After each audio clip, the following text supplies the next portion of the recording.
SNEC 2021 Global Virtual Summit Europe. I'm Liu Xuan, Marketing Manager for Smart PV and Huawei. Digital power is the foundation of the digital world. Energy generation and deployment require strategic planning. And solar and renewable energy becomes the main energy source. Huawei, as a key industry player, is working closely with our global customers and help them to achieve energy and digital transformation. This year, for our friends and partners who will not be able to come to Shanghai during SNEC 2021, we will be bringing you to the SNEC exhibition and showing you the highlights of our latest solutions with an exciting new product launch and all scenario of solution introduction.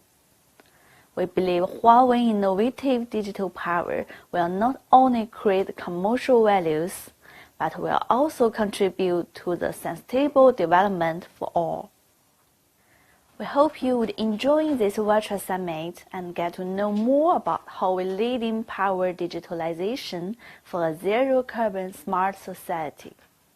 Now, let's welcome Mr. Hou Jinlong, President of Huawei Digital Power, to give us a welcome speech. Distinguished guests, ladies and gentlemen, good evening. First of all, on behalf of Huawei Digital Power Technology Company Limited, I'd like to extend a warm welcome to all of you for attending this dinner. And I want to extend my heartfelt thanks to all customers, partners, and media representatives who have always cared for and supported Huawei Digital Power.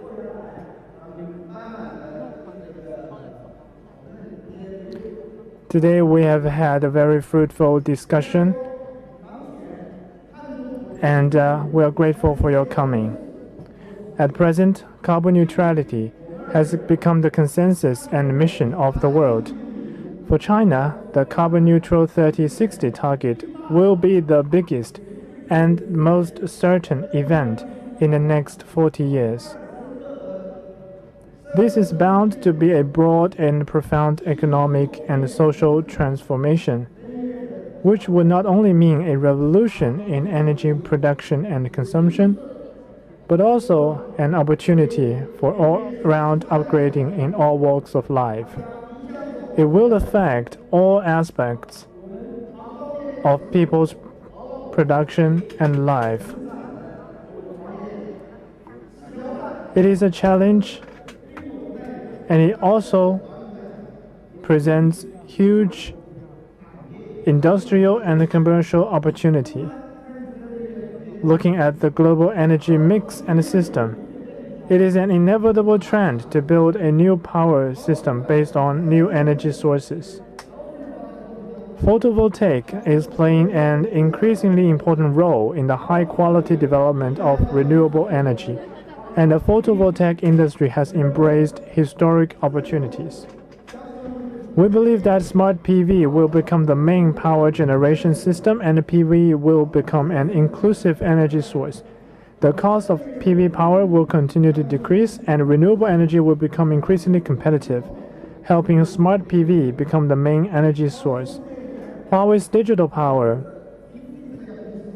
just recently established, is committed to powering 800 million people without electricity worldwide and enabling more than 7 billion people around the world to use clean, efficient, and stable energy.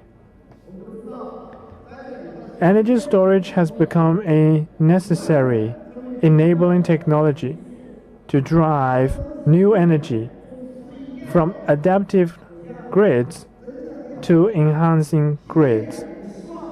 In a new power system, energy storage is distributed in scenarios such as source, grid, and load, and acts as a water reservoir and a grid regulator and a stabilizer. In our view, batteries are not equivalent to energy storage systems. The energy storage system is an integrated system that integrates electrochemical, power electronics, digital, heat dissipation, and AI technologies. The controllability of power electronics and the digital technologies resolves battery inconsistencies and uncertainties, ensuring the efficiency and the safety of the energy storage system. This is the mission for this industry.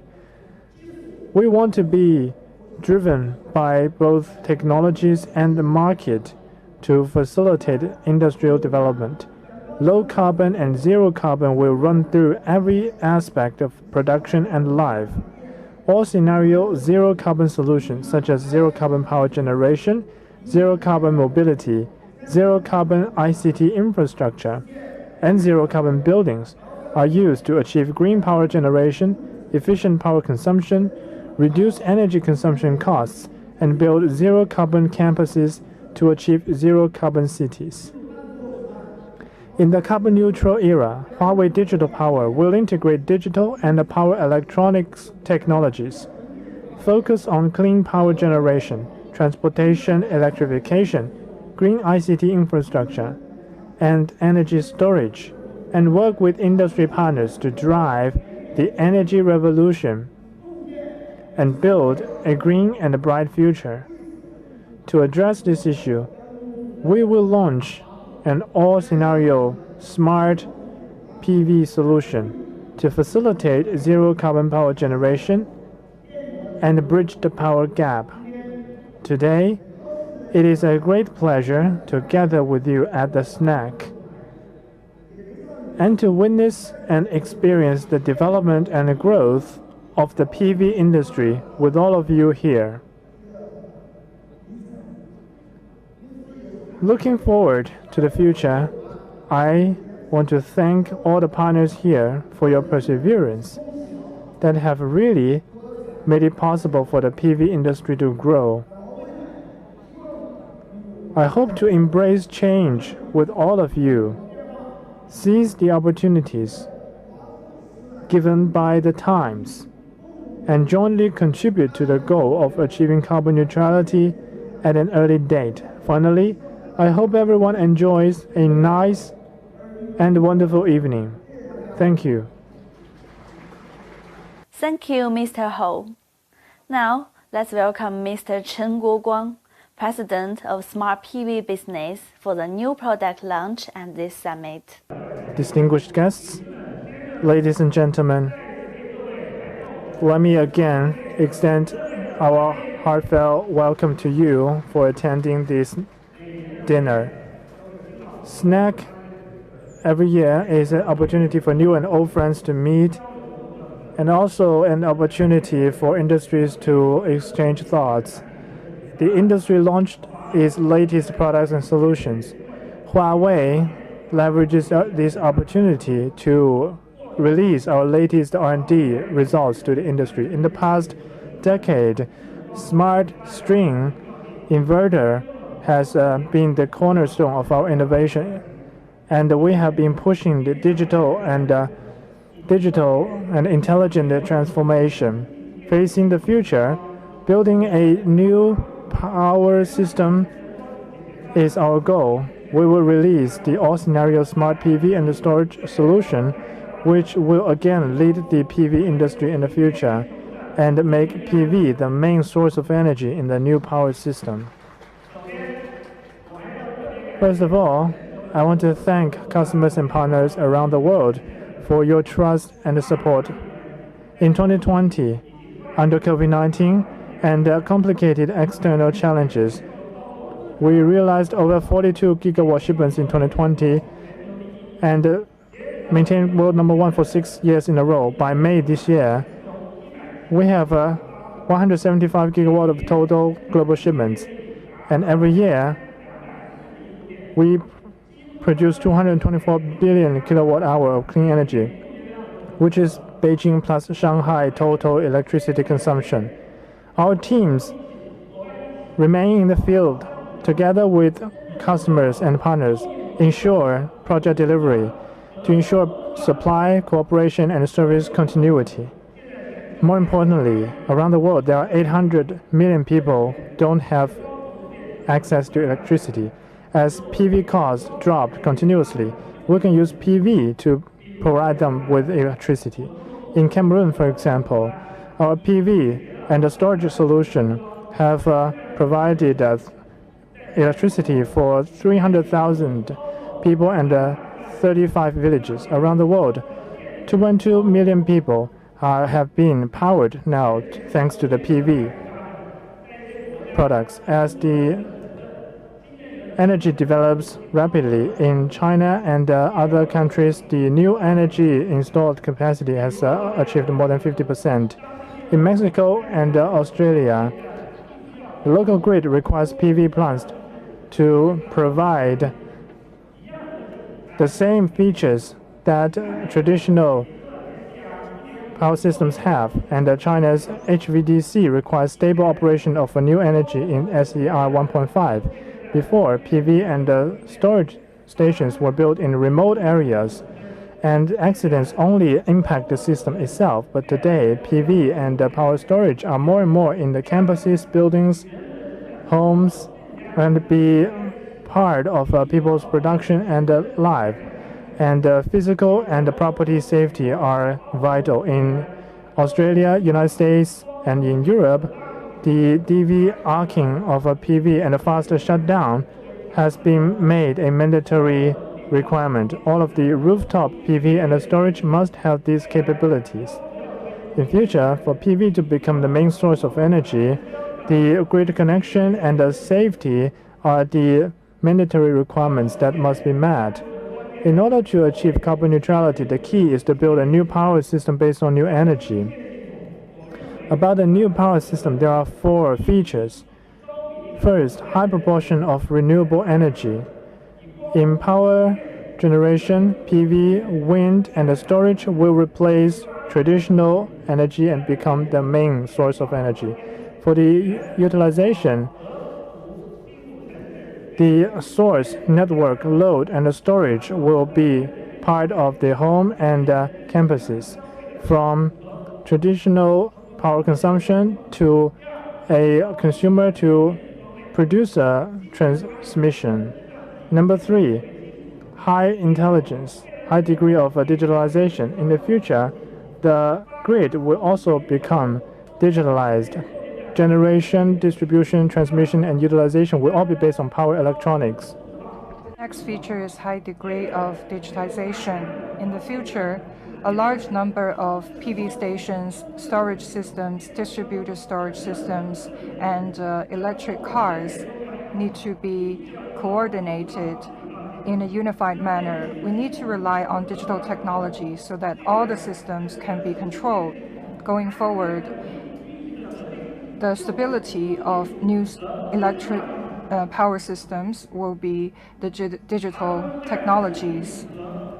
In digital and electrification technologies, Huawei has extensive experience. We have 5 core technologies, from underlying technologies to applications. We target sensing, connectivity, cloud, data, and algorithm.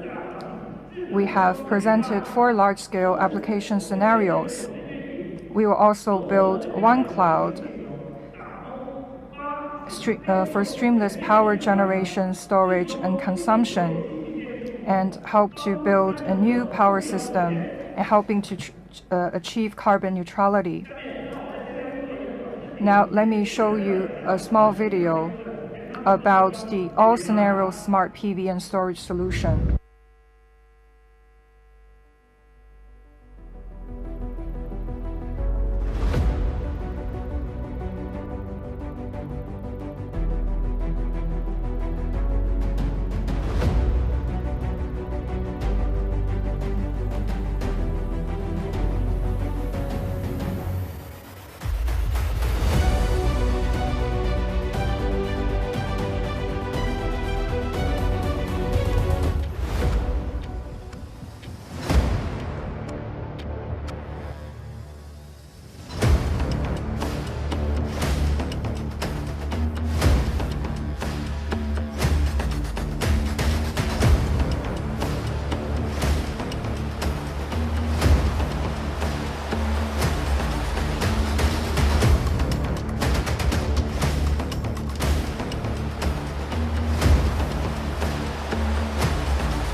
In this video, it shows our solution from 1.0 to 8.0.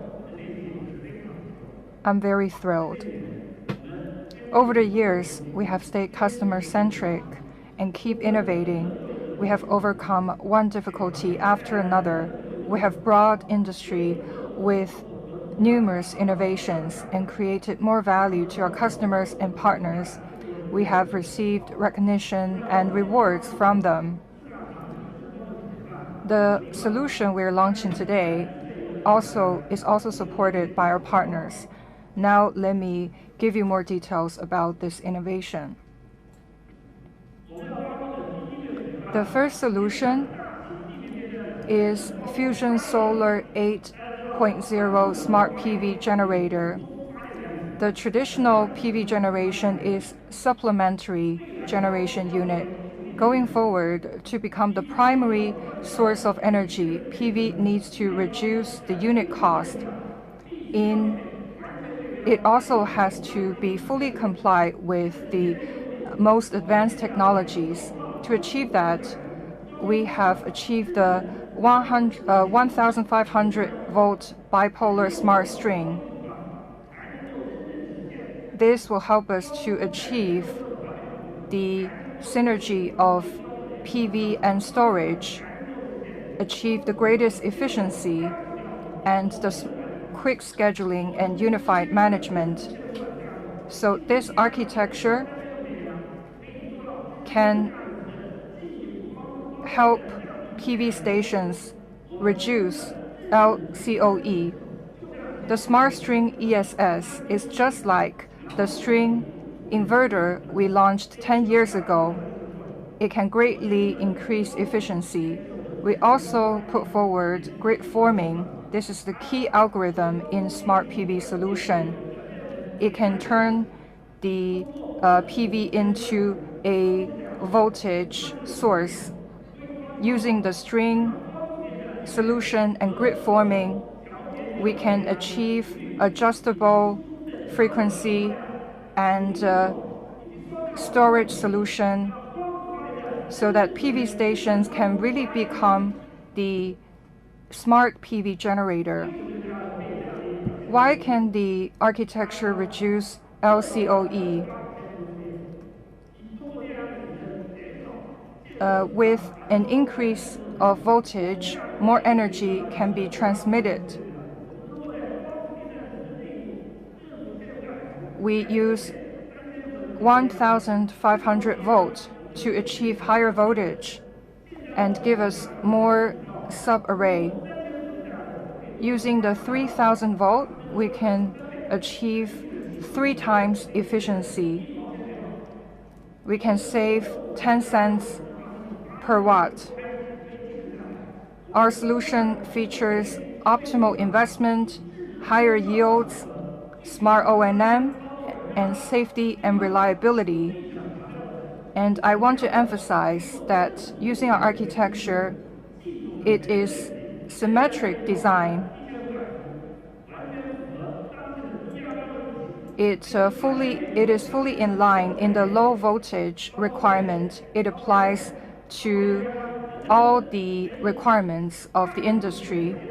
We can achieve industrialization and also more efficiency. This is more details about the Smart String ESS. When we just entered the PV sector, it used centralized inverter. One control unit manages about 200 strings. They cannot be actively managed. So by presenting the string ESS, one control unit manages 2 strings, increasing the precision by 100% and greatly increasing the accuracy. Today, we see that the storage industry is just like the PV sector 10 years ago. One control unit manages 2,000 chips. The inconsistency of chips affect the storage efficiency. we have greatly raised the management efficiency by 100 times. This is the key feature of the Smart String ESS, that is precise management.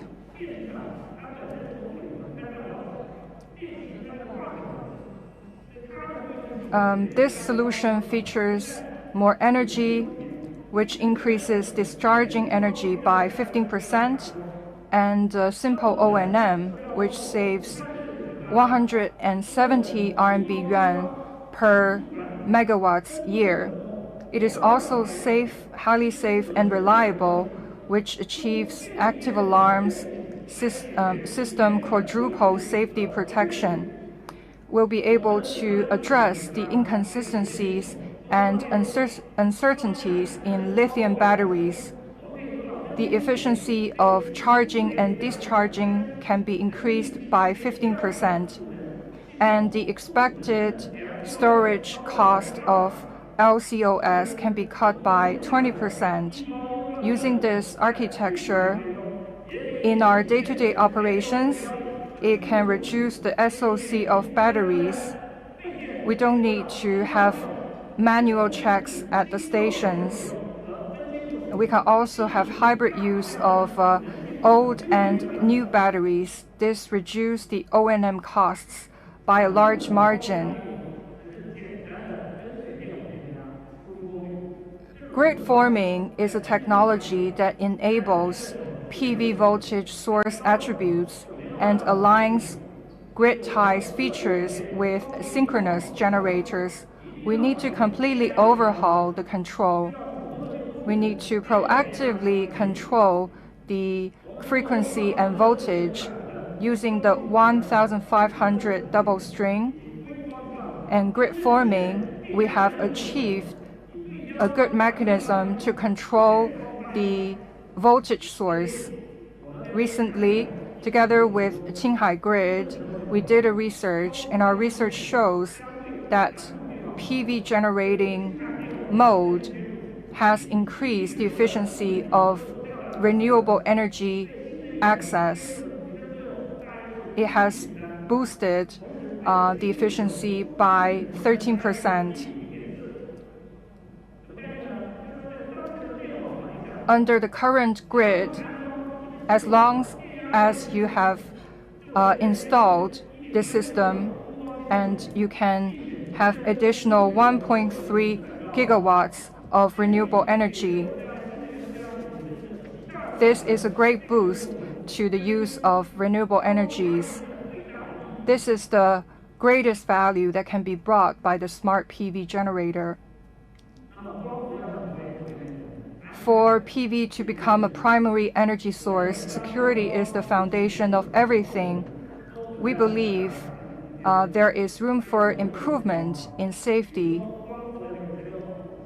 DC protection has clear weaknesses. When there are circuit breaks, DC will encounter challenges. In severe situations, there will be fires and other hazards. So this year, this has been a key focus of the industry. We have achieved 3+4 safety protection for smart PV and storage system. On the AC side, there is also hazards due to low voltage. There can be damages to the boxes and fires. We have released a new solution that increases the safety of low voltage. In middle voltage, we also support switch and disconnector fuse. We use AI means to identify circuit breaks, which greatly improves the safety of storage systems. We use modular PCS architecture to achieve 4-level safety protection and coordination. On top of great big grid power stations and generators, we have also launched the Green Residual Power 2.0. On top of the 1+3 architecture unveiled last year, we have introduced the 1+3+X architecture for smart energy use. We have secured all the steps in the entire process, implemented smart scheduling. On the power generation, we can have 28 kilowatts of power on rooftops. The power generation volume is 30% more, and we are also able to achieve higher energy volume. In another case, the traditional method is only half as good. To give you more details, this solution includes yield increase by up to 30%, battery charge and discharge capacity improved by 10%, self-consumption rate increased by 10%, and more safety. When it comes to safety, we are using AI smart protection and to achieve shutdown within 0.5 seconds to prevent fire. We have also achieved zero voltage in emergencies, providing more safety. The storage system has been integrated with AI detection for proactive prevention. And we also have reactive security. Through this, we make sure that there is a system-level proactive security for home green power. And today, we launch a digital feature, which is AI-based PV storage synergy. We know that PV power production and utilization are not matched during daytime, and there's only 60% of power generated used, and the rest will be sold at a much lower price. However, AI-based PV storage synergy can solve that problem efficiently. Through AI algorithm, we bring in the weather pattern and the user utilization pattern for big data analytics, so that under different weather conditions, the PV power generation and the home power utilization situation can be coordinated, so as to achieve the optimal match under each scenario. Let me give you several modes. In the sunny mode, if we forecast that during noon there is a PV peak shaving, then AI will tell the storage to reserve some space to accommodate the surplus power. Under rainy day, our algorithm will tell the storage system to charge the night before during the valley price period.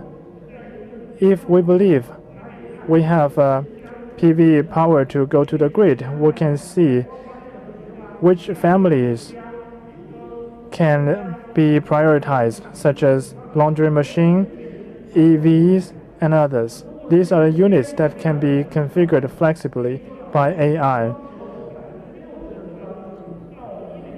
It was 60% of self-consumption rate during PV only, and 85% under Green Home Power 1.0, and will be 95% under Green Home Power 2.0 era. Apart from this solution, today we bring the Green Business Power 1.0 through Smart PV Optimizer and ESS storage. We can provide 4 scenarios.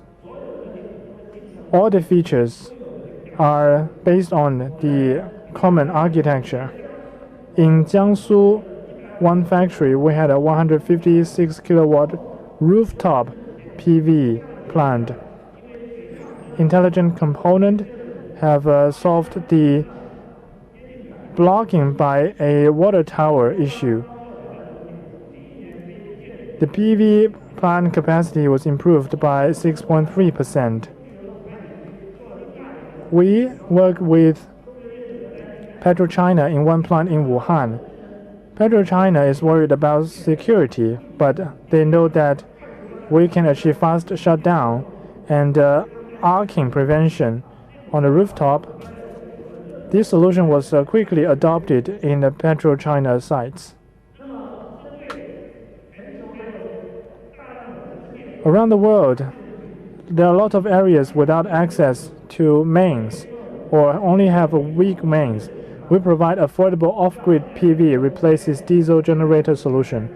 There are about 50 million diesel generators and an increment of 5 million DGs every year.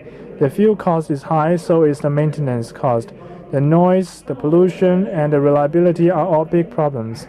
The core of the off-grid PV solution is the storage, mains, and the DG, smart scheduling technologies, as well as AC and a DC reliable power supply, which can reduce the power generation cost by 60%, and it can replace the traditional DG to protect the environment. We can cover from kilowatt to megawatt, from city to remote areas in Cameroon, in Africa, in Sea Island in China, and among many other regions around the world. Lastly, we use Energy Cloud to fully connect all scenarios. For the PV side, through refined component management, we can monitor the condition of each module. For the storage, we will provide modeling of 3D for the storage. And also BMS on the cloud can also support this management.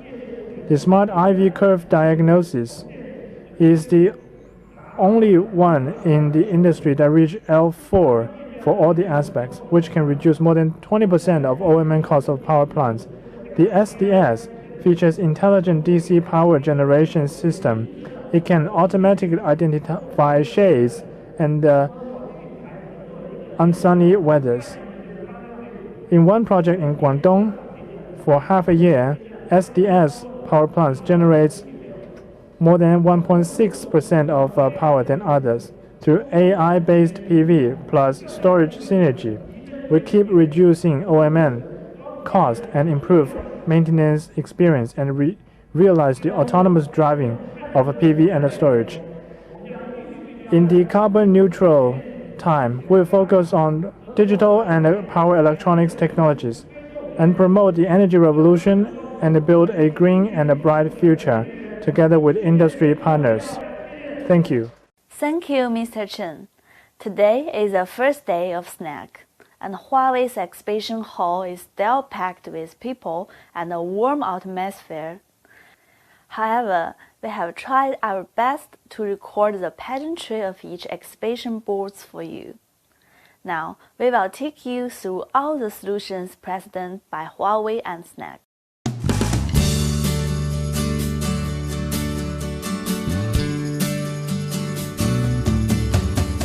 Hi, my name is Helen from Huawei marketing team. I'm now broadcasting from SNEC 2021 in Shanghai, the largest solar and renewable energy exhibition. There are many innovations and cool solar techs, and we expect more than 2,000 companies and 260,000 visitors to the exhibition this year. As we know, the only way to achieve carbon neutrality is through energy transformation. That means low carbon energy, electrification, and intelligence, which are our key paths forward. We can use this to manage watts and data flows to manage energy flows. The end goal is building more flexible, open, and intelligent energy networks.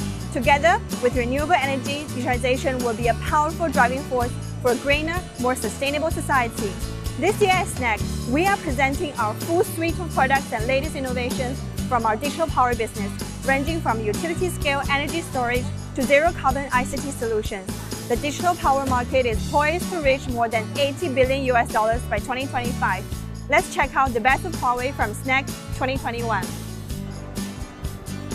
In terms of energy supply, solar PV and wind power will gradually become our primary source of energy.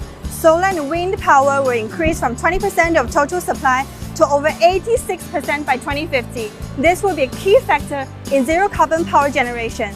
This year, we have launched Fusion Solar All-Scenario PV and Storage Solution, which unlocks the advantage of smart string design, such as intelligence, modularity, multi-MPPT, high protection, and so on, and comprehensively reinvents the power electronics architecture and creates the world's first Gemini plus/minus 1500 volt design. This architecture design can help to support larger subarrays, higher voltages, thus could reduce LCOE by 7% and even enhance the grid, redefine the PV plant standards, and it could adapt to large-scale wind, solar, storage projects as well.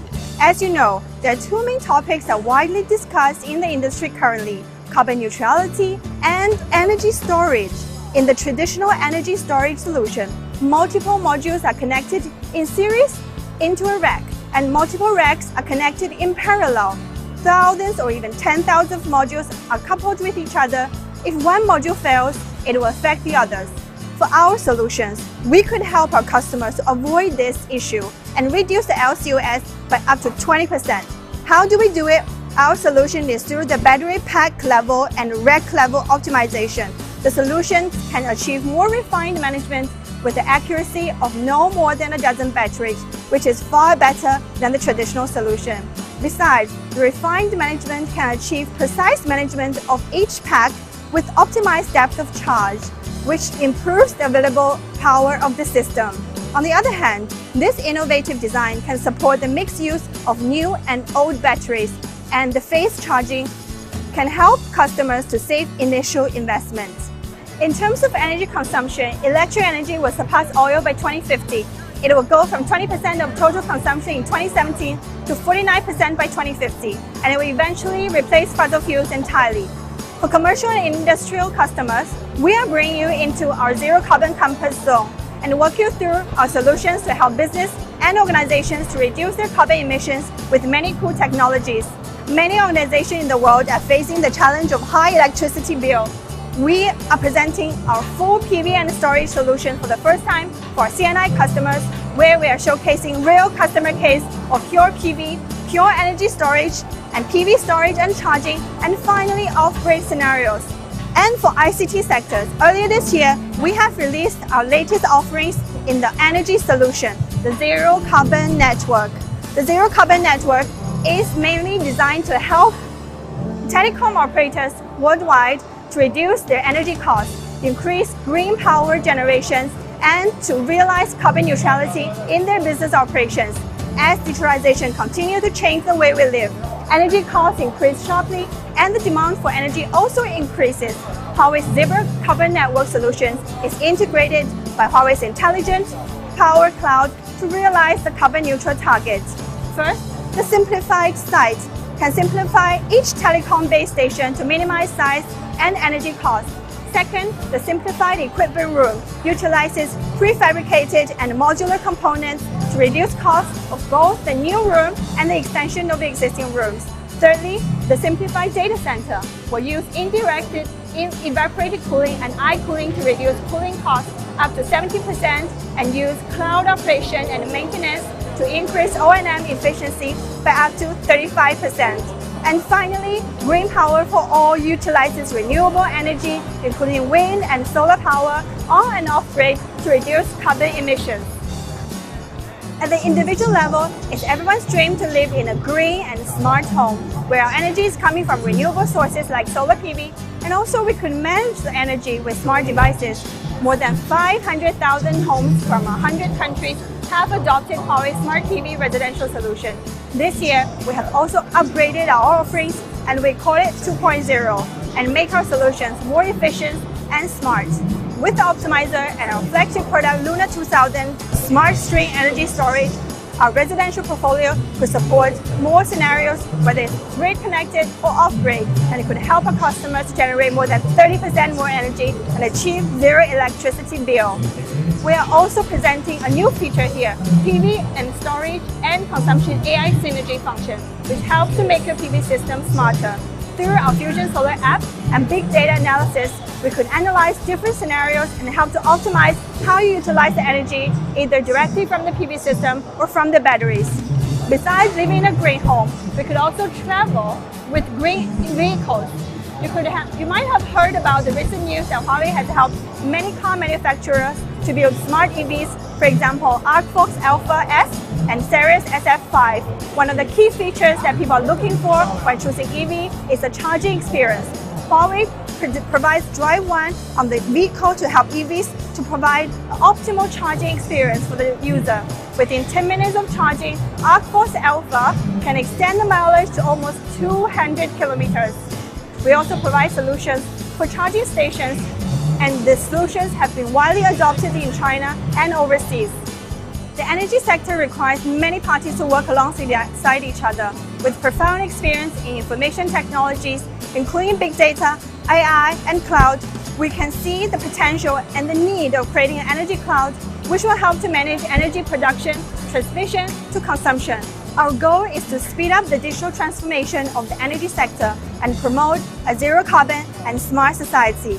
To date, Huawei's digital power solutions have been deployed in 170 countries and regions. They serve more than 1/3 of the world's populations. These solutions have generated 325 billion kilowatt hours of electricity from renewable sources. That's like planting 220 million trees. Huawei's greatest value is through technology innovations to help more industries reduce carbon emissions, accelerate energy transformation to build a low-carbon society and achieve carbon neutrality. If you would like to know more, please stay tuned, and our expert will be sharing more details, and we look forward to seeing you in our next event. Stay safe and take care. Thank you. Energy storage will be the key direction of new energy development in the future. How can Huawei's smart street storage solution meet the challenges? We will also launch Function Solar 8.0, which will be redefining global PV plant standards.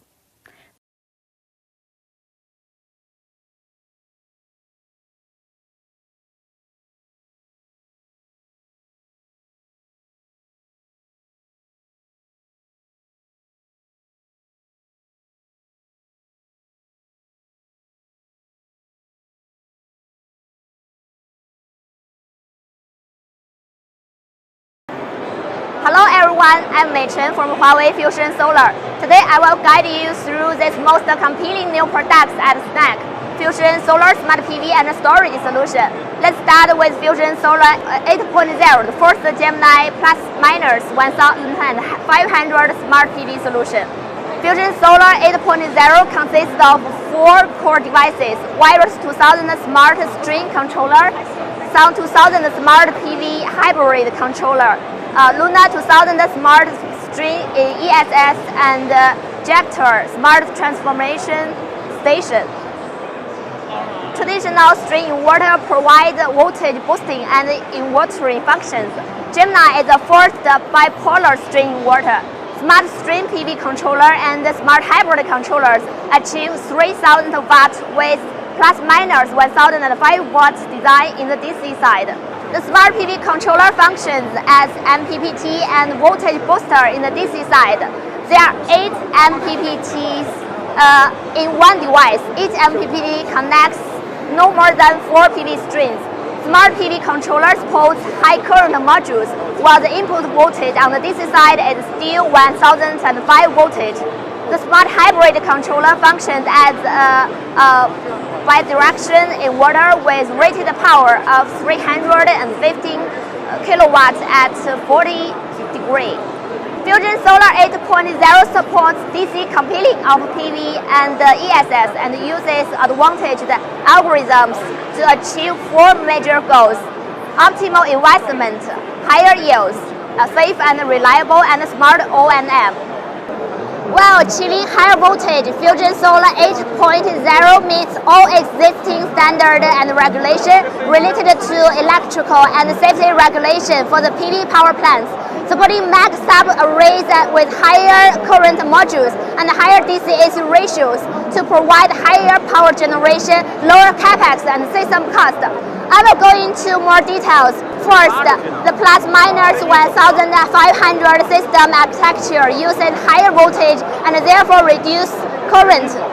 Thinner cables can be used, saving cable cost by 0.83 cent watt. Second, with the sub-array size expansion, the number of sub-arrays will be reduced, meaning fewer transformer and medium voltage devices will be deployed for lower costs. At the same time, the occupied space and the construction cost of main circuit and transformer laid inside the sub-array, the number of ports and terminals of medium voltage booster station, and the number of monitoring and fire extinguishing facilities in the sub-arrays are reduced accordingly.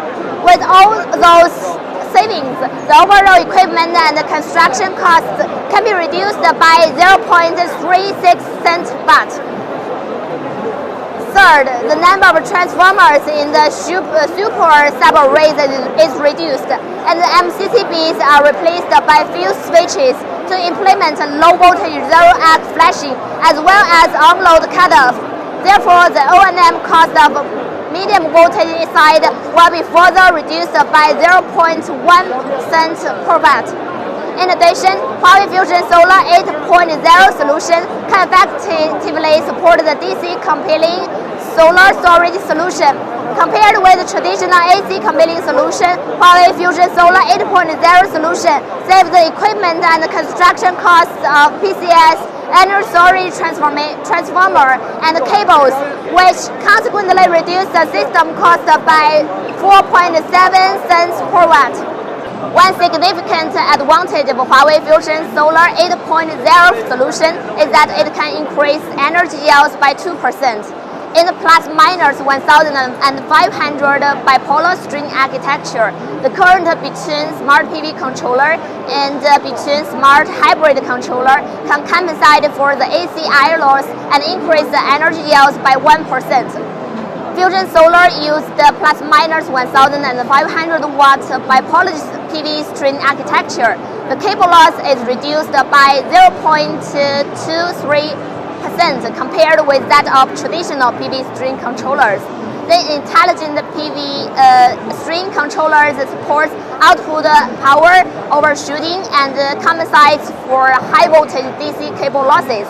Its energy yield is also higher than that of traditional PV string controllers. Huawei Smart Tracker Control Algorithm analysis mass data from tracker performance experience and use AI to analyze the optimal angle for trackers to avoid shading and maximize the output power of each inverter. Also, SDS can smartly identify cloudy days with power fluctuations and adjust angles accordingly to collect more solar energy. Smart Tracker Control Algorithm has been operated at several solar plants in China and India. In one Guangxi plant, after the 4 months operation, the energy yields with Smart Tracker Control Algorithm increased by 1.69%. Huawei Fusion Solar 8.0 solution provides reliable DC side and AC side safety protection. On the DC side, Smart String Disconnector is deployed to protect the power plants. In the traditional central solution, short circuit cannot be protected by combiner plugs, as the fuses cannot be disconnected instantly. The short circuit current ranges from 331.2 amp to 444 amp, which poses great safety risks. In other string solutions, as the capacity of PV module and inverter keeps rising, more and more strings are parallel to connected in one inverter, increasing risk of malfunction and even fire. Huawei Smart PV solution accurately detects reverse current connection, internal short circuit, and AC-DC isolation faults. The switch can disconnect the inverter with failure within 15 milliseconds, ensuring PV plant safety. On the low voltage AC side, Huawei uses zero-arc knife fuse switch to ensure zero arcing and high reliability. On the low voltage AC side, Huawei uses zero-arc knife fuse switch to ensure zero arcing and high reliability.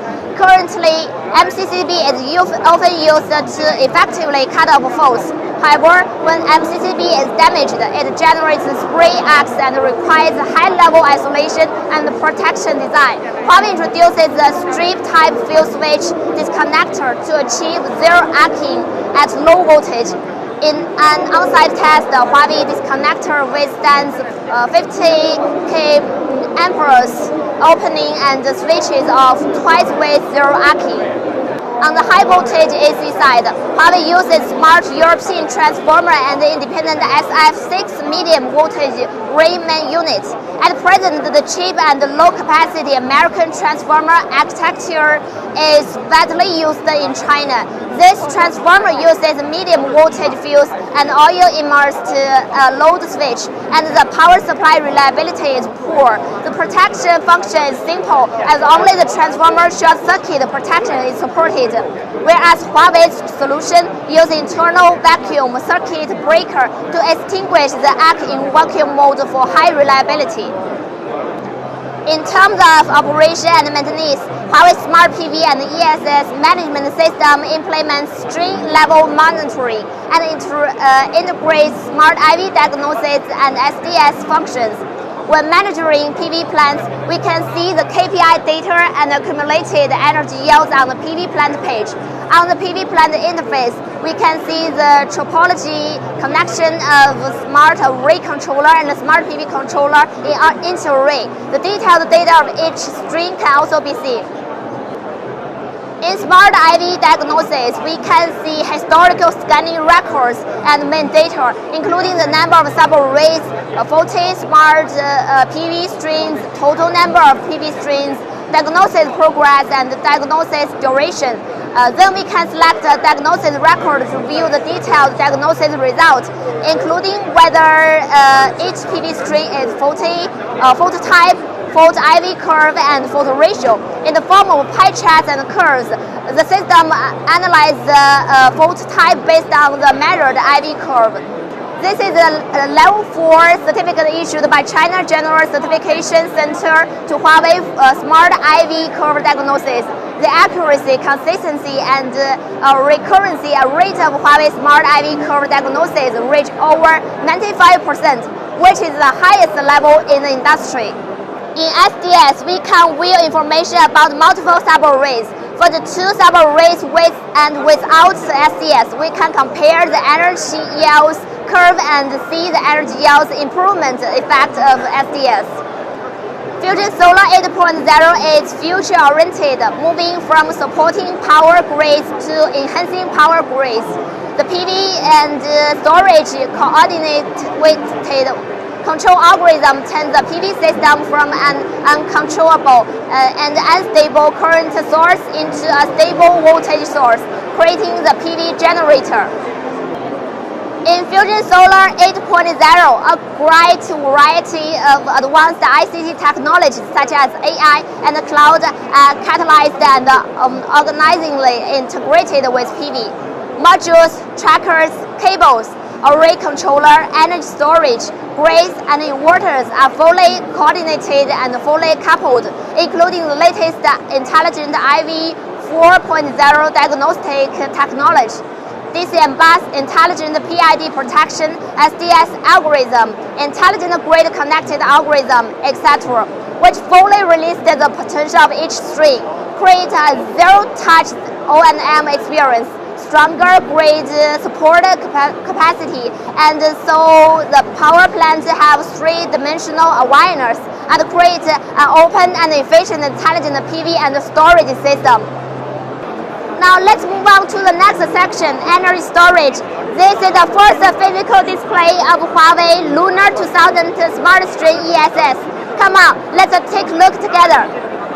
Smart String ESS is a standard 20-foot container with rated capacity of 2,064 kWh, a very high power density. As we can see, 6 battery racks are connected in parallel. Each rack has 21 battery packs in series. Each battery pack is 16.384 kWh. Each rack is connected with one DC-DC module, then paralleled into DC bus, and energy is separated into individual PCS. Based On the distributed ESS architecture, the smart string ESS solution uses innovative technologies such as pack level and rack level optimization, distributed cooling, and modular design to achieve higher discharge capacity, optimal investment, simplified O&M, and higher safety and reliability. And it will ultimately bring about LCOS reduction of over 20%. Sounds quite cool, doesn't it? Let's go further and explore how Huawei makes it.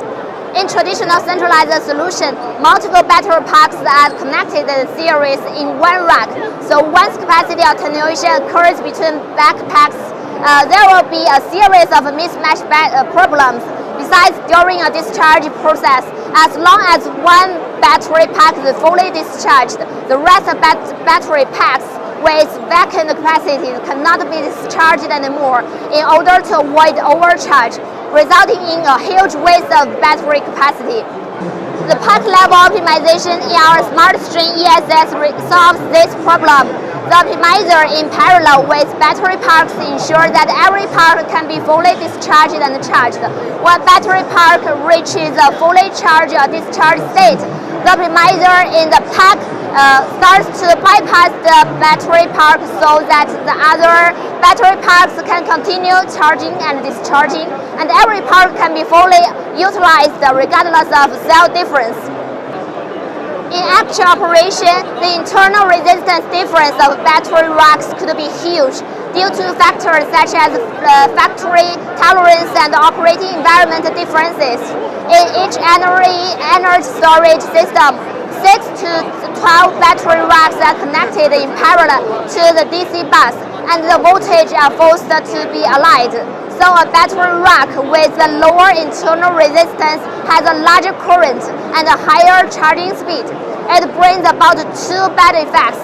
Number one, when a single rack is fully charged, the whole system stops, and the parallel mismatch causes the discharge volume to decrease. Number two, the uneven flow of each rack is huge, which leads to the heat difference of each rack, aggregates the mismatch, and easily leads to thermal runaway. To solve the above issues, Huawei Intelligent Rack Level Management allows the racks to run differently, eliminating the mismatch between parallel racks, maximizing the potential of each battery rack, and increasing the discharge capacity throughout the lifespan by 7%. In addition, Huawei's solution ensures that the uneven current of each rack is less than 1%, avoiding the security risk of bias current. In Huawei Smart String ESS, each battery rack has an independent air container, reducing the temperature rise difference between battery racks and slowing down the battery capacity attenuation. Besides, Huawei's unique Baltic hybrid air dust design enables air intake from the rear and air supply from the side and the top to ensure the cooling capacity of the cells is similar and reduce the operating temperature difference of the cells. Therefore, the temperature rise inside the container is less than 3 degrees at 0.5 C rate, and the battery lifespan is extended by 50% for higher discharging energy in the lifespan. Safe and reliable operation is achieved by using advanced power electronic technologies as well as ICT technologies such as AI and cloud BMS. To avoid fire risk, Huawei Smart String ESS deploys 4-level safety protection from cell level strengthening, pack level shutdown and isolation, rack level short circuit detection, and 2-tier protection, to system level fire detection and fire extinction. Huawei manages to prevent safety hazard from malfunction protection, early failure protection, and zero runaway suppression for higher system safety and less fire risk. Short circuit inside the batteries is a major cause of battery pack fire. AI-aligned smart internal short circuit detection can detect the battery fire risks in a timely manner based on subtle changes of cell charging curve, calculate the internal short circuit resistance, capture the slight deviation of charging curve, accurately locate potential risks, and warn fire risk in advance. To conclude, the Smart String ESS solution adopts the innovative string architecture, digital technologies, and module design to implement refined energy management, increasing discharge capacity, achieve optimal LCOS, and eventually achieve a transition from PV parity to PV and storage parity. Mr. Alvaro Zano, Solution Manager Mr. Trapper Martins, Service Manager will guide us to visit this project with more details about Huawei Sun 2000 185 KTL inverter and STS solution. Let us check out together. It is time for the online tour to span 34.8 MW Troneros STS project.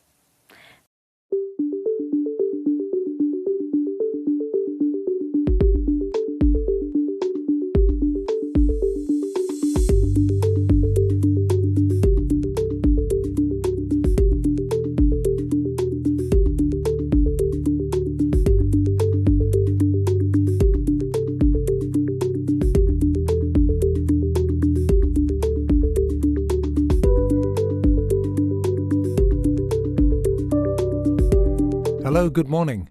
I'm Charlie Ferrero, PV Service Manager from Huawei in Spain. Hi, I'm Alvaro Zanon, Senior Solution Manager of Huawei in Spain. We are in the photovoltaic plant of Torreneros that has a peak power of 34.8 MWP and a rated installed power of 30 MVA. Regarding the plant configuration, Modules of both 400 and 405 watt have been used, with an approximate mix of 50% each, which have been connected in a series to form strings. Then those strings connect directly to the inverter without using junction boxes. Most of the inverters in this case have 15 strings per inverter, and another some more to adapt to the trackers per the plant configuration. Trackers are P2, with 2 modules in portrait that can fit a total of 3 strings per tracker.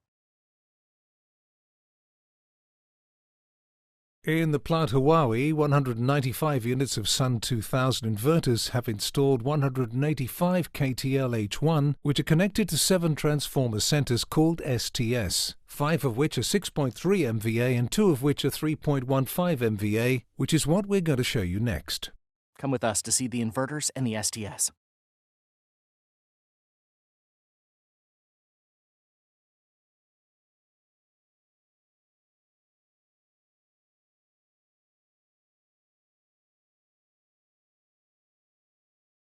Here it is, Huawei's 185 KTL. It's one of the latest inverter one we have offered to the market. We'd like to show it to you in this Torreneros plant in which we have 125 units installed. It's an inverter that weighs only 84 kilograms. The power density is very good, 185 kilowatts in 84 kilograms. It has on both sides a pair of handles so that it can be easily mounted. Let's see its features, communications aspects, the DC and AC sides, and its installation.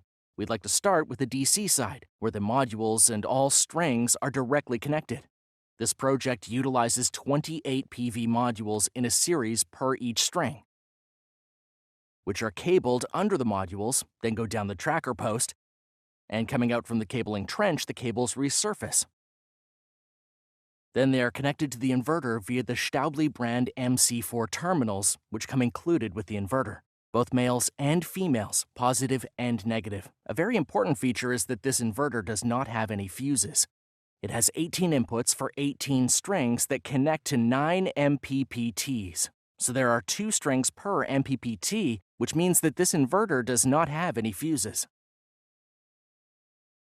The DC connecting cable used is usually 4 to 10 millimeters squared. In this case, they're 4 millimeters squared. On the bottom, there are 3 DC connect switches, 1 per 6 strings, so that if maintenance is required, part of the modules that are connected to the inverter, you can disconnect using the DC switch and leave the others connected. The inverter can continue to operate at 1/3 or 2/3 load.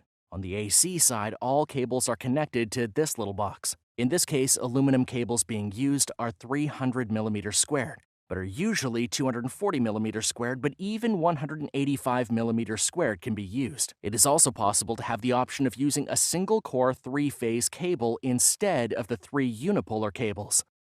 The inverter has an IP66 enclosure rating, which allows installation in any type of conditions. While it's true we have this inverter installed in desert conditions at very high altitude, as well as near the sea, etc., this inverter will always be the same. That is to say, there are no high-altitude models for snow, etc. Okay, that's why it's an inverter that's applicable in all markets. Included with the inverter, in the same box, we also provide a mounting plate, which is placed on the inverter's backside, so that the installer must only attach to the tracker structure. In this case, there are 2 horizontal aluminum profiles on which the mounting plate is attached, and then the inverter is mounted. Regarding inverter cooling concept, we call it smart cooling, which is a type of natural convection which is aided by fans, so that when the outside temperature is not very high, or the inverter power at any given moment is not very high, the fans would not be required.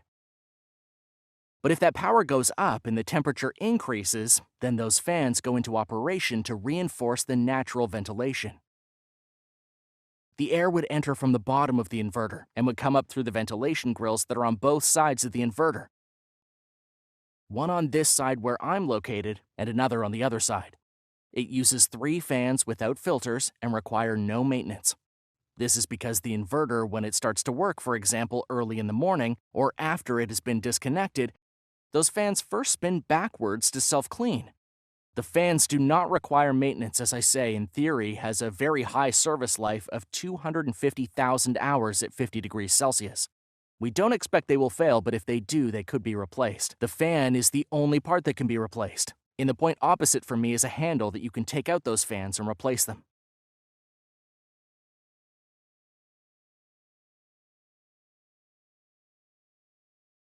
Finally, there's the subject of communications.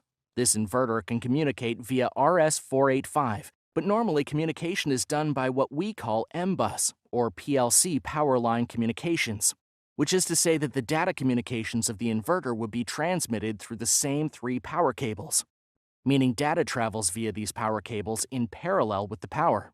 However, different frequencies are employed so that there's no interference and there is no conflict between them, and thus no lost data. We do not need to add any extra device, which is a huge advantage with regards to the other RS-485 Ethernet cable or fiber technologies, because you'd have to trench separately the power and communications, which would require maintenance, which usually gives more problems on the field, especially RS-485 cable, i.e. inverse polarity. And lastly, just to mention that these 3 cables would be connected to Huawei's transformer station STS, which would be protected by an MCCB 200A, which we'll take a look at later.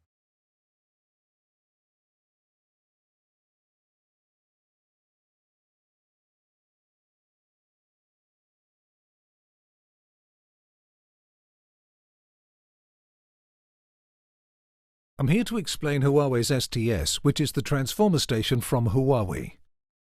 It is built out in a 20-foot maritime container which is quite compact, easy to transport and easy to install. It is divided into 3 zones, which are where we have the MV switchgear, the transformer and the LV boards are installed. Additionally, we have the monitoring component, what is the Smart Accu, in which we also have anti-PID modules and a UPS, which is an option that we offer. The STS is easy to install and is compact. It comes with a container and, basically, in the job site you only have to place it on its foundation, then connect the cables to both the medium voltage inputs and to the different inverters that connect to the transformer station. Finally, we promote that the STS is also a smart transformer station because of the fact that all the signals that the transformer stations has, like for example the oil temperature, panel temperature, voltage, open doors, closed doors, all that stuff gets picked up in the central monitoring unit that is installed in the panel that we will see later. All the signals are distributed via RS-485 to the smart logger that is installed here at Smart ACU. Here we have the Smart Array Combiner Unit, or SACU, and it has some elements inside, which as you see it is hung on the outer wall of the STS. As Xavier explained earlier, The SACU consists of two compartments. The first on the left is where the anti-PID modules are, which is optional, although Huawei recommends to include it because it is just a module or two modules per station. And as you will see in this case, there are two modules because one goes associated with each low voltage winding. This one is connected to a transformer station of 6.3 MVA. So it has two units, but the smallest transformer station of 3.15 MVA would only have one. This is an anti-PID module, and here we have the rest of the components. The main component is the Smart Logger 2000B is the data acquisition system. This component collects all the inverters' data in the field, which in this case there are connected a maximum of 36 inverters, and also collects information from the STS, from the Intelligent Monitoring Unit, IMU, that Xavi was showing before. The Smart Logger also incorporates M-Bus PLC power line communications to enable communication from inverter to transformer stations. PLC is incorporated in the Smart Logger, and in the case of the transformer station with two windings, as is the case here, an optional module is added, which is the PLC C00 to handle the other winding. Here in the back, we have electrical safeguards for communication by PLC. Above, we have the switches for the anti-PID modules. They can be disconnected if you want, and then we have over-voltage surge protectors, and lastly, a small power converter. The power required for the Smart Logger comes in from below, but then it is converted through this small converter to 24 volts DC. Lastly, all communications, all cables related to the PLC and to the PID would go through the bottom of the Smart Logger. They'll go out of the STS to an auxiliary service panel. Now I'm going to explain the area of the medium voltage compartment. This is the area where the medium voltage cables land, of what would be the ring of the plant, which we have, in this case, a DVC-type switchgear, which means that the first cubicle D is only a cable riser, circuit breaker V, transformer protection with relay, and one output feeder line C to the next transformer station. The relay is pre-configured from the factory, and the motorized CB allows for local or remote manipulation. On the other hand, on this side here, we have the auxiliary service transformer, which in this case it is 5 kVA, although an option is available to have 50 kVA, and the auxiliary service board, where both from PLC and RS485 cables are landed, and other connections the station has are ready for cabling and connection to the common smarter queue. Additionally, we have the part of cooling of the compartment, what is a heat exchanger that allows no exchange of air from outside to inside, that is to say that the outside air is recirculated outside and the air from the inside is recirculating inside, so there's no entry of dirty air, so that nothing can come in, so there's no problems such as dirty filters or that dust may enter the compartment. In this very compartment, it comes equipped with a smoke detector and lighting in the document holder tray. And here is where the PPE is stored, which we also supply with the STS. Next, we will also explain the low voltage compartment. We have two types of STS, the STS 6000K H1 and the STS 3000K H1. For the 6000K, as you will see in the transformer part, there is a transformer with double winding, so we have two low voltage boards. This panel would be replicated on the other side. Because of regulatory issues, the low voltage board is all exterior operation, which means you do not need to enter inside the STS to do any kind of manipulation. In the low voltage board, we have a motorized general ACB of 2500A and remotely reclosing if desired. We've got the 18 MCCB line inputs from each one of the 18 inverters who are downstream from this board, and then we have a series of auxiliary equipment which are not all replicated in the other board. We have a voltmeter and an ammeter, and the temperature of the board which is not replicated in LV board B. Then we have the monitoring unit that is only one for the entire STS, which is the one I mentioned at the beginning. It collects all the signals from the station and sends them to the smart ECU. Additionally, well, we have operational buttons and so on. If we open this board, we can see this monitoring unit, that would be the grey box. And this one up here is an industrial computer that collects and takes measurements such as voltage and currents. We have fuse holders for the PLC and voltage transformer measurement, enabling the voltage measurement of the STS, And we have here the main MCCB of auxiliary services, which from here it takes the 800V AC and sends them to the transformer we saw in the medium voltage side. And we have the over voltage discharges of the low voltage side for the field connections. We can see the inverter connections, which we can see would be done from the bottom, which comes prepared to simply insert the cables and connect.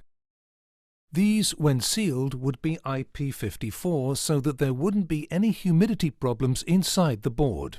It also has a ventilation system similar to the one we have described in the mid-voltage area, in that what it does is to inject air continuously to the part of the LV board in order to prohibit all condensation that may be present. Back here we have the power transformer, which in this case is the 6 MVA transformer, which is double winding as opposed to the 3 MVA, which is single winding. It has an expansion tank, what we can see on the upper side. In order for the expansion tank to breathe, we have a dehydrator so that there will be no moisture. The transformer is equipped with an oil temperature gauge which has its trigger alarms in case the temperature reaches 100 degrees. It'll trip both low and mid voltage. It has a Buchholz relay that is on top that would trip because of gas-related issues. We have an oil level meter, which is the one that tells us how much oil the transformer has, and that if there were a maximum or minimum it would also trip. And finally we have the overpressure valve that, also the same, is another mechanism of security. Additionally, we have an emptying valve and a sampling that's over there on that corner, and a sample collection outlet that's over there on that corner, and a filling valve at the top. It doesn't have forced air ventilation, rather it's natural, while the transformer area has a series of holes for any oil leaks, taking the oil of the transformer.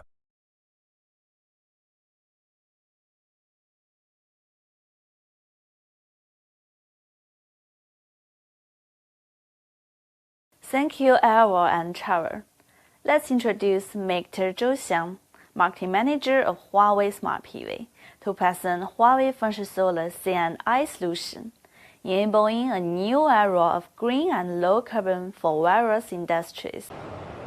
Hi everyone, my name is Zhou Xiang. It is my great pleasure to introduce our zero carbon city zone, which includes the Huawei Function Solar Smart PV CNI solution, green ICT, and many more.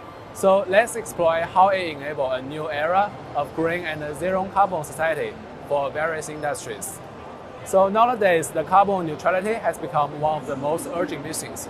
At present, more than 120 countries have announced the carbon neutrality plans. So energy industry is an important domain to help achieve the carbon neutrality. Low carbonization, electrification, and digitalization are the essential ways. Huawei Digital Power builds vertical solutions such as green power generation, green ICT, and green travel. In addition, Huawei creates a new smart energy cloud to coordinate the management of sources, the network, the loads, and the storage resources to form a horizontal solution. And this kind of solutions promoting the construction of zero carbon campus in the cities. So next, how does Huawei CNI solution integrate with various industries to help them achieve structural transformation and low carbon energy? Let's check out the details. So Huawei just launched its new CNI solution, which is based on the solar plus storage structure and fits for different application scenarios. It's a solar-only scenario, storage-only scenario, solar plus storage, plus charging, and off-grid. So first, this is a solar-only scenario. The typical feature of the solar-only scenario is that the peak power consumption is mainly in the daytime, and the enterprise's power consumption curve is similar to that of the PV power generation curve, from like 80% to 90% self-consumption. And in this scenario, the business model is like during the day, the investor sells electricity to the enterprise at a PPA discount price to meet the power consumption requirements to the maximum extent. Well, the rest electricity is sold to the grid. And this is a solar-only real case. So this case is a manufacturing rooftop. The roof area is around 1,000 square meters. And the initial configuration is like 150 kilowatt installed capacity, and with four 36 kilowatt inverters and 504, 310 watt modules. So there are challenges when they plan to try to power the factory with solar. But firstly, you can see the watt power, the watt power in the building next to the PV plant creates the shadow mismatch, so which reduce the system power generation. And secondly, the traditional inverters cannot cut off the arcs, causing the potential fire risks. So to address these two challenges, the owner replaced the 36 kilowatt inverter with a 40 kilowatt inverter, and the corresponding modules were fully equipped with Huawei Smart PV optimizers. So in this case, when the modules equipment with PV modules, only the panels on the shadows are affected. The other modules can still work as they are the highest power points. And also the Huawei inverters support the intelligent arc protection and automatically shut down within the 0.5 seconds. And also we can see this kind of a chart. According to the comparison of the 1 month PV yield data, the optimizers can effectively eliminate the impact of the shadow effects, and also the power generation is about like from the 5% to 7% higher, and the monthly the energy yields increase at the rate of the 6 to 6.3%, and the annual revenue of this PV plant increased by $3.7 million, which is really amazing. Okay, so now let's move to the storage only scenario. With the increasing popularity of the charging piles, the peak load is very sharp, and the power grid reconstruction and the expansion costs are very high to meet the requirements. So if we use the energy storage battery, we charge it when the electricity is in the valley, and discharge it when the electricity is in the peak section to maximize the use of the peak valley price differences. So here's a model of the energy storage products. So for the industry, the two main challenges of the energy storage system is the battery power loss due to mismatch of the cells and the potential hazards such as the fire and the explosion caused by the external forces, the high temperature, and abnormal battery operation, such as the overcharging and over-discharging. And the Huawei energy storage solution is an intelligent string-based solution. So as we mentioned at the previous topic, the maximum charge and discharge capacity is improved by 15% through the one pack optimization and one rack management. So Huawei's structure is very unique. And take a 2 megawatt hour system as an example. The annual battery power of the traditional solution is 5.45 million kilowatt hour, while that of the Huawei solution is 6.05 million kilowatt hour, increased by the 11% in revenue. Meanwhile, Huawei solution has 4 levels of protection. The first level is cell level protection, which supports the AI-based short circuit detection. The second is the battery level protection, means the pole voltage is 0 voltage.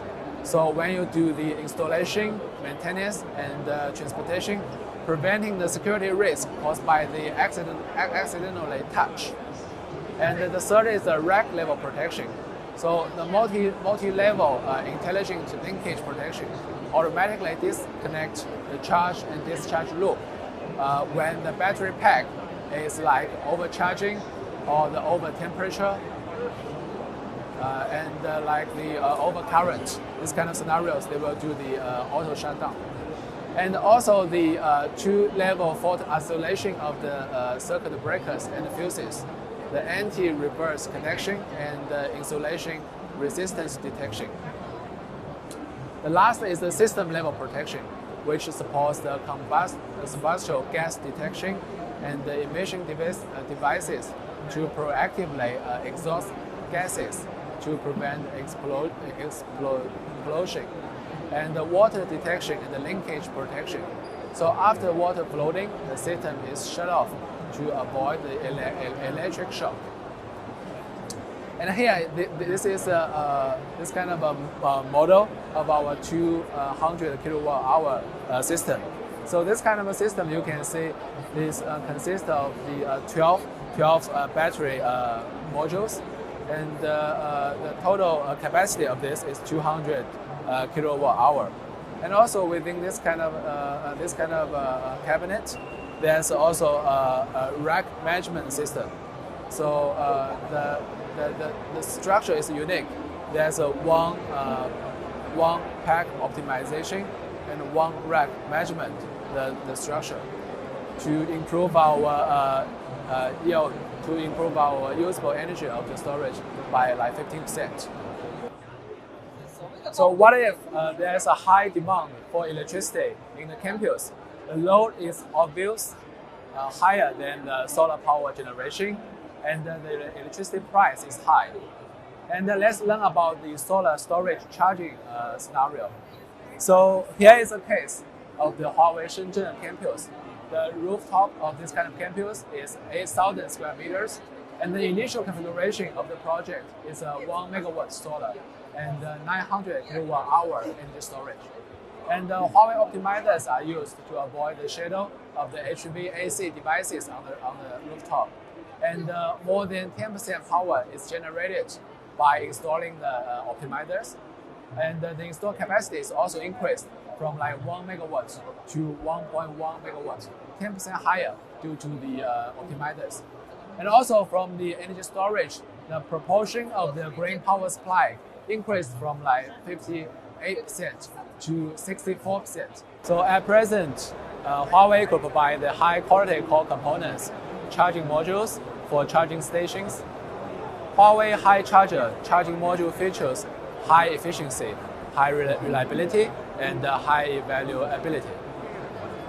And the Huawei high charger charging module has a wide voltage range. It supports a smooth evolution for charging piles from 500 voltage to 750 voltage, and even a future 1000 voltage.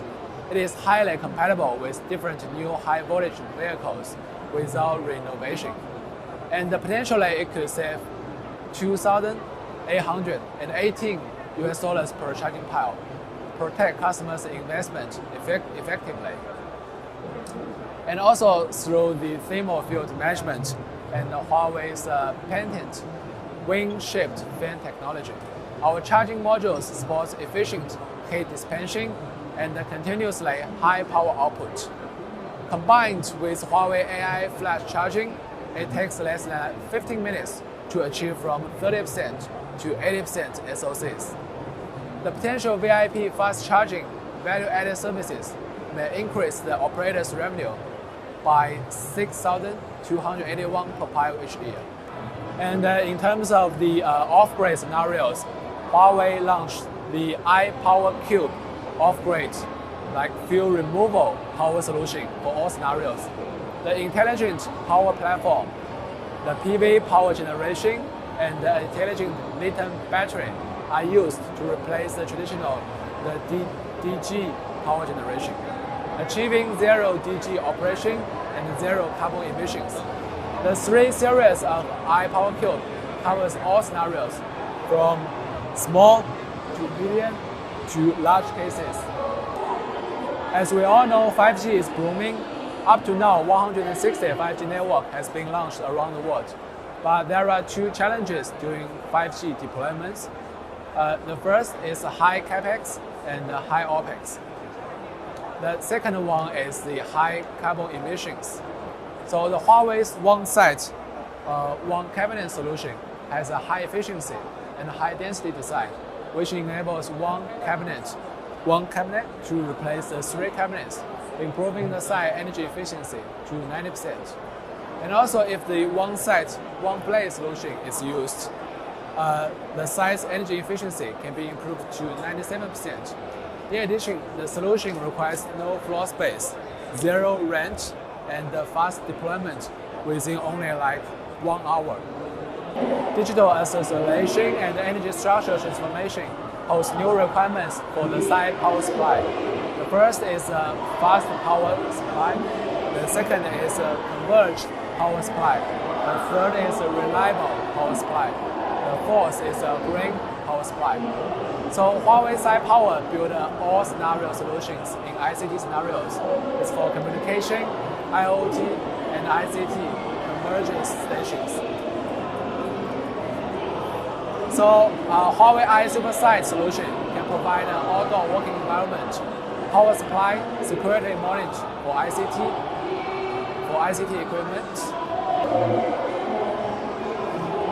Next one is iPowerSight. iPowerSight is a one-stop solution for on-site perception scenarios. The stations provide the power supply and network backhaul, and for devices such as bullet cameras, drone cameras, and sensors. The data center industry is rapidly evolving, but faces great challenges to data center construction.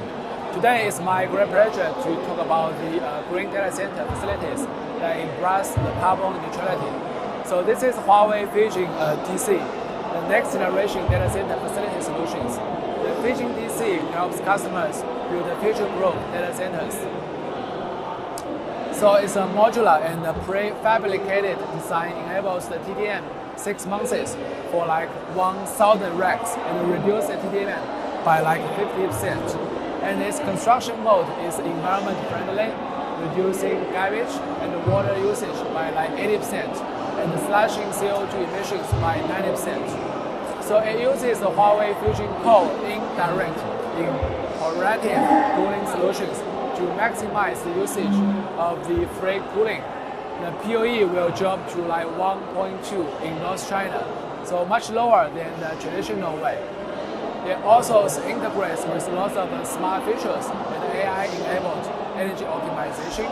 The OM cost is like 35% lower. It fully complies with the international construction standards, has 50 years service life, and provides an earthquake, fire, waterproof design. So this is Huawei's new Vision Module 2000 Smart Modular DC, which is mainly used in the medium and the large size data centers. The Smart Modular DC features a modular design, achieving the on-demand deployment and the flexible expansion. This Smart Modular DC was like Huawei Smart Lead technologies. So compared with the traditional lead-acid batteries, the lead batteries have certain advantages, such as high density, saving the space by like 70%, and long service life.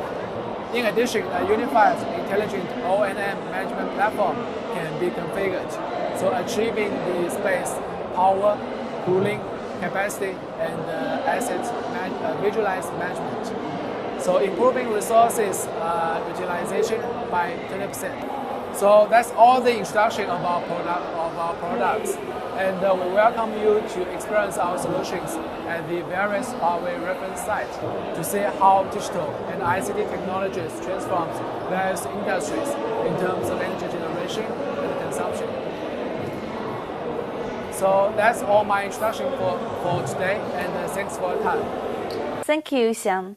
Let's welcome Mrs. Xia Yuxin, Marketing Manager of Huawei Smart PV, to present Huawei Function Solar Residential Solutions, enable a green and zero carbon life. Good morning and afternoon, everyone. Welcome to Huawei SNEC 2021 Global Virtual Show. This is Michelle, Marketing Manager of Huawei Smart PV business.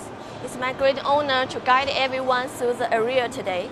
This year, we launched the second generation of Huawei Fusion Solar Residential with our newly AI-based PV energy storage and consumption collaboration.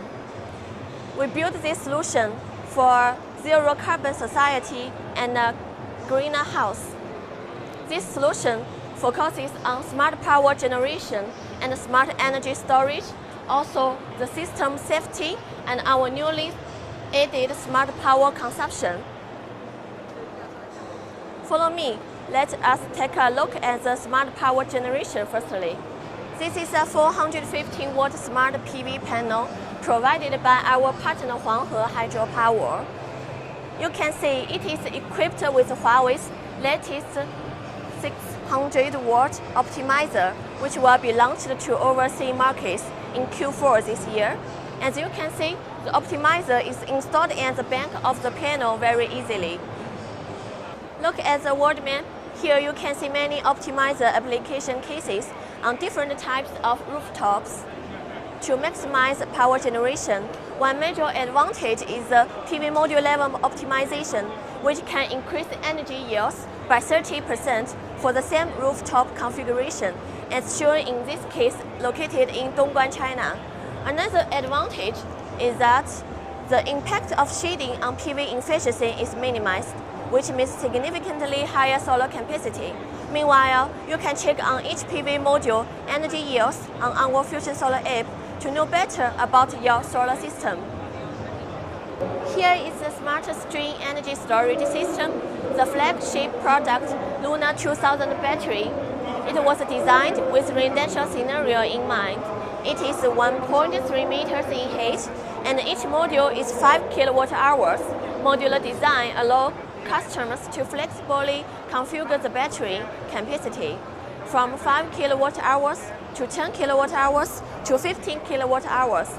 The system supports 2 batteries can be connected in parallel, which means the energy storage battery capacity can be extended to 30 kWh. Smart String architecture allows 30 kWh capacity, which you can rely on 24/7.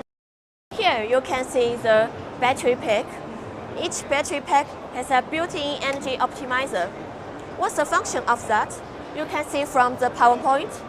The traditional mixer use of new and old battery packs cannot maximize the charge and discharge of the entire battery system due to the inconsistent internal SOH in any battery cell. So the capacity of the entire system is no longer than the weakest link. But the Huawei built-in energy optimizer can achieve the charge and discharge individually. Here you can see the comparison. We can achieve the energy usable up to 10%, and also the battery has 100% depth of discharge. You can unleash every last bit of energy. Another focus on the battery is our safety issue. We noticed some battery providers in the market had some explosion and fire accidents recently, and their products were also called back. But Huawei Smart String ESS can achieve the end-to-end safety protection. It has a zero voltage at ports for the safe operation, and also the cell level monitoring in real time.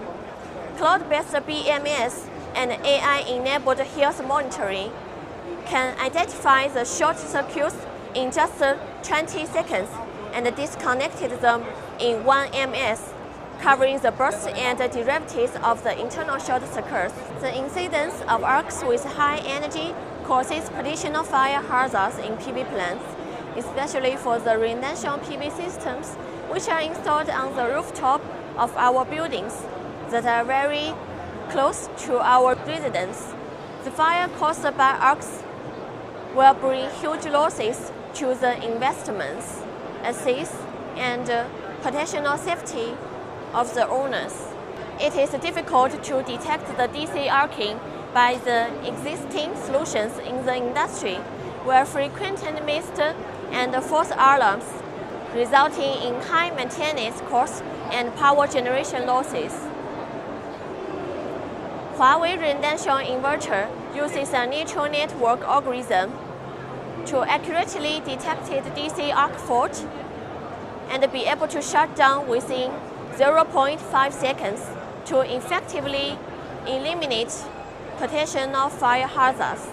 And also with these optimizers, the solution can have a rapid shutdown function to zero voltage to ensure the whole safety of the house and people. You may see parameters when I am using the multimeter. The smart and easy operation management is shown in this area. With this app, here you can see the real-time energy flow, enabling you to view the energy flow anywhere and anytime. Energy management can achieve easy control of power generation, storage, and electricity consumption. The component-level power generation monitoring redefines the management of the energy yield of each component. Today, we will also release a brand new digital future AI-powered PV, energy storage and consumption collaboration We know that PV power generation during the daytime cannot be completely matched with in-user power consumption, resulting in only about 16% of PV power generation for cell consumption. And the remaining large amount of green power is wasted, which affects the IOI. The release of the AI optical storage and utilization synergy can effectively increase the self-consumption ratio. First of all, based on the big data learning of weather and user electricity consumption habits, AI can accurately to detect the future PV power generation and household electricity consumption, and AI can optimally control the charging and discharging of energy storage under the 3 different scenarios: sunny mode, rainy mode, and our smart home mode, to use the electricity to maximize the green electricity revenue in each scenario and effectively increasing the ratio of our self-consumption to build a green home and a green future.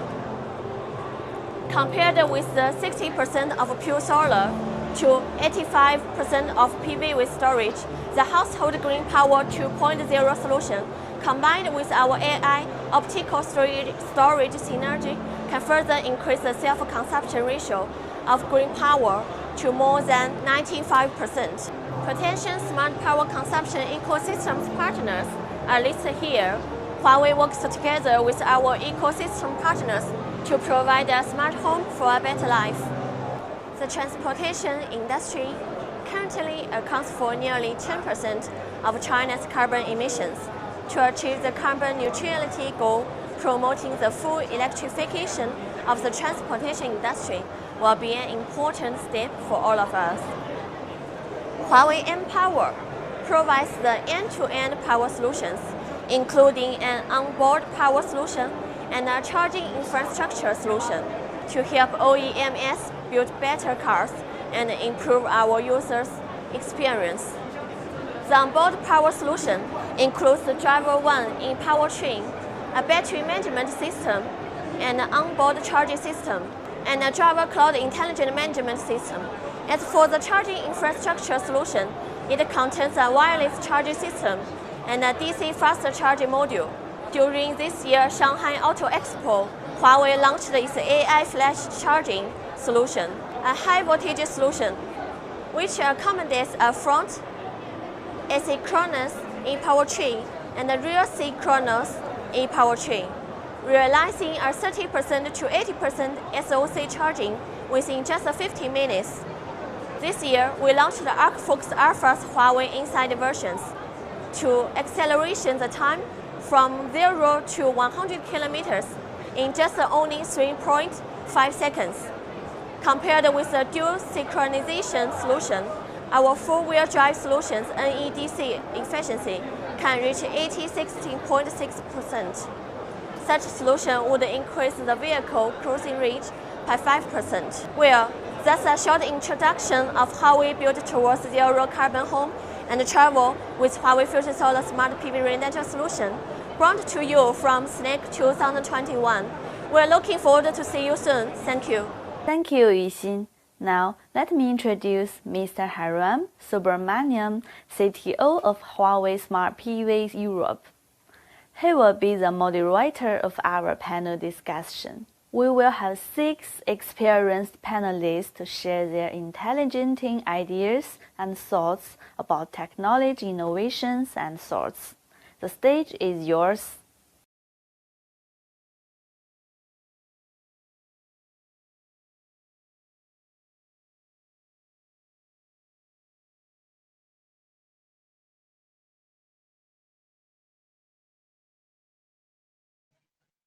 Thank you very much, everyone, to join us in today's panel. There are a lot of listeners eagerly waiting to listen to some of our amazing panelists today. As you know, when we talk about renewable technologies, there's quite a lot of interesting technology behind it. And the way in which the renewable energy is generated, when we speak about PV, the PV technology, the PV generation technology, and the way in which the technology is constructed from a power plant and the method used to transmit the energy, distribute it to the end users and to the load centers. Actually, it has quite a lot of, let's say, technical, deep, in-depth, sophisticated planning, and a lot of science and engineering behind. And obviously, innovation is going to play a very important role to define this renewable generation and to take it to the future. And for that purpose, to discuss this on what methods and innovations and topics from different people perspectives, to see how we can achieve the global transitions towards the goal of zero carbon society. We're going to talk today with our experts, some big trends in PV, trends in innovation to accelerate the technological advancements. And we're also happy to listen to some project experiences from some of the panelists today. So I'm Hariram Subramanian, in charge of PV utility scale projects in Europe, and I would be moderating today's panel discussion. We have today in our panel Mr. Heikki Siniharju from Fortum, Finland, who leads the solar technology team, and he brings in a decade of experience in developing renewable power plant projects business and also engineering and technology developments. Then we have Mr. Jaideep Sandhu, Director Technical Expertise Department from ENGIE, France, who brings a wealth of experience in renewable projects, O&M, and also in experience in construction, overseeing construction technology development, and greenfield projects. We are very glad to have Mr. Olaf Salzwedel from Ivy Vogt GmbH, Germany. Mr. Salzwedel is the Director of Engineering in Ivy Vogt, and we are eagerly waiting to listen to the experience and expertise from a system integrator perspective and from an EPC perspective. Then we have Mr. Chris Buckland, Technical Director from Lightsource BP. Chris and his team have been responsible for overseeing quite a lot of utility scale power plants and PV projects, including incubating technology innovation into the LSBP BP projects. Then we welcome Mr. Felipe Fernandez, who is the Managing Director of FRVX and Engineering in the panel. Mr. Hernandez have a wealth of experience in renewable energy projects, digital technology, bringing also innovation in market approaches and so on. So we are very, very glad to have this expert panel today. Actually, the panels have spent most of their entire career in energy and the PV industry in a variety of leadership roles, and we will listen to them on their thoughts and ideas on bringing the PV industry into the next future generation platform. Thank you very much, and we will go into the panelists.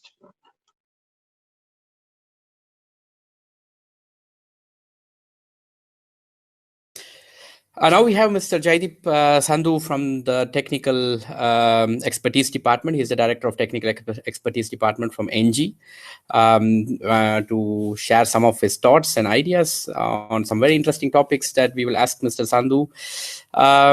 Before that, Jaideep, can you just give a brief overview of your role in your organization? Yeah, thank you very much, Hariharan. So certainly, so I've been with ENGIE for over 25 years, and as you mentioned, I currently head the Technical Expertise Department.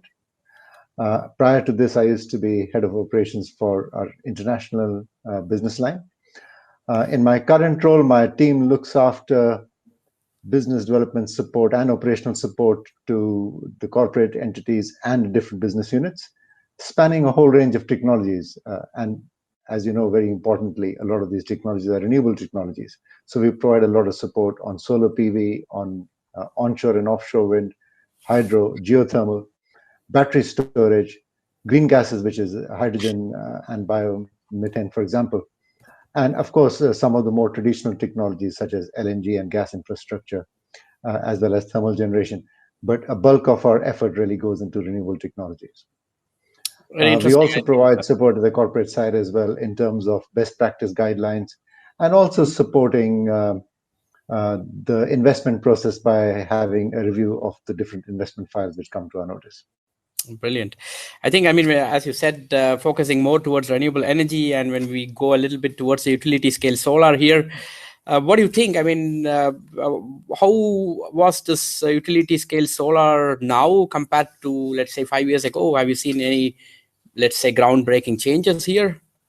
Yeah, a lot of changes. So firstly, when I started looking at solar quite some time ago, but in real earnestness in 2015. So that's almost 5 years ago. And we've seen a lot of change. In NG itself, we had 197 megawatts of solar capacity, the solar PV capacity at that time. Today, we got over 3 gigawatts in operation and several gigawatts under construction. So big change in the way the technology has taken off. And in terms of what we've seen in the field, what we are seeing is improving performances and efficiency, much larger projects, also some hybridization with batteries or even with wind in terms of commercial offerings. The modules themselves, quite a lot of change. So, it used to be polycrystalline, now it's all monocrystalline, the bulk of it. Also with bifacials, increasing energy densities, use of trackers, etc., to increase the yield from the plants, cleaning robots which help with O&M strategy, and very importantly, even on the inverter side, on the electrical system side, increasing voltages. So currently the voltage is 1500 volts. We expect this to rise further in the future. Also, in terms of connection to the grid, there were more and more rigid requirements are being imposed by the transmission system operators to connect to the grid as the percentage of renewables is increasing on the network. And we see that the technology is trying to keep pace, and in fact is keeping pace with the ease of connection to the networks. So a lot of change, I would say, over the last 5 years. Brilliant. I mean, what I have always, noticed is that very important stress is done on the reliability, especially at the power plant level and also on the technology. Obviously, we are moving into new technologies, new material science, and more control aspects done in software and so on. But, we can't wait the next 20, 25, 30, 35 years to see what's happening. But what are your assumptions? I mean, what is to be done, or what will happen in the reliability and the lifetime? Are there any gaps that needs to be filled by the industry, especially from an OEM suppliers? Yes, so when I look at what we need for reliability, availability, performance of the plant, as you can imagine, a solar PV plant is almost like an infrastructure asset which is sitting there. So people are looking at extended lifetimes of 35, even 40 years now going forward. So you want your plant to be reliable and available and perform to what your expectations are over this period of time. Mm-hmm. So several things have to be managed in this. So the modules have to be of the appropriate performance, degradation, etc. So it's much more predictable in terms of what we can expect the plant to do. In terms of inverters and the electrical systems, how do we manage to ensure that the equipment is reliable over this period of time? Is it working appropriately? Is it easily maintainable? So, in terms of lifetime management as well. So what can we do to address obsolescence and also to avoid electronic waste, which is becoming, as you know, an important subject? What can be done to keep repairing this equipment rather than having to replace it over a period of time? So all of these things are extremely important for the long-term sustainability of the industry and for our business models going forward. Very interesting. I think when we talk on this topic and when we compare the industry, let's say, to the most popular one, automotive, there are already reliability standards. But in PV, I think there should definitely be some leadership role be taken and to quantify reliability. What are your thoughts there? I mean, is there a gap? Should the industry need to bring in some reliability standardization? Yeah. So when I compare the PV industry, there are a number of similarities to the automobile industry. So a lot of the quality assurance standards, for example, are very similar to what you would see in the automotive industry. given that it's a very repeatable process of installation. You install millions of modules in the same structure. So there are lots of things which we can learn from the automotive industry. So firstly, when we look at what can we do, obviously it's about the development of the product, the certification of the product, making sure that the products are certified to an appropriate standard, which by the way happens, but then you need to make sure that the bills of materials are consistently maintained in the supplies, which are then instituted subsequently. So ensuring all of that. And what we would expect from the manufacturers in this case is also work with us just the way, let's say, a lot of the automobile manufacturers work, is in terms of making sure that there is the service support available over the extended lifetime of the equipment. Also, when we are looking at type faults or serial defects, these are identified early and remedied early, just as they do in the automobile industry. At the same time, we are looking at a lot of evolution taking place in terms of automation, standardization, operating methodologies, which take away the element of human error in the system, and also to optimize the asset performance to the extent possible, just as you would have different systems in the car to doing that. So we would expect those things to also become more standardized and almost, a given in these types of assets. So yes, in summary, expectations to have the same kind of lifetime support which we see in the automotive industry, the quality standards, the standardization of the process, and the serial defect and latent defect addressal at an early stage, along with, of course, the implementation of more digital and smart systems and controls in the process. I think I totally agree to your points here. And from the power electronics perspective, we are also looking into the same direction, bringing in, let's say, extreme amount of robustness rather than just mentioning it as reliability. We also bring another two terms, which is the robustness, because you have the grid, the system have to perform with different grid disturbances, and at the same time also to bring in high amount of resilience to the power plant, because as you said rightly, we are speaking 30, 35, and sometimes even beyond, to build a very sustainable plant so that there is less waste created.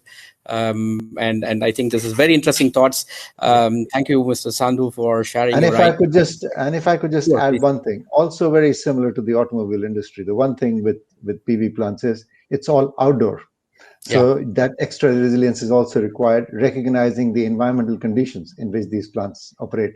And again, there's quite a lot of learning from the automotive industry there as well. Absolutely. I mean, that's also what we are looking at, different mission profiles, different conditions. Project in Europe, when we look into the same technology being used for projects, let's say in Middle East or in India or in some other countries with robust environment conditions, I think reliability plays a very important role, and that should come from technology and also the best practices, as you said, like standardization with and finding out the, let's say, service platform and support throughout the lifetime of the power plant and so on. Thanks a lot, Mr. Sandhu, for sharing your thoughts and insights. Very insightful, and we are very glad to have you today in the panel. Thank you very much. And thank you very much for having me. It's been a pleasure.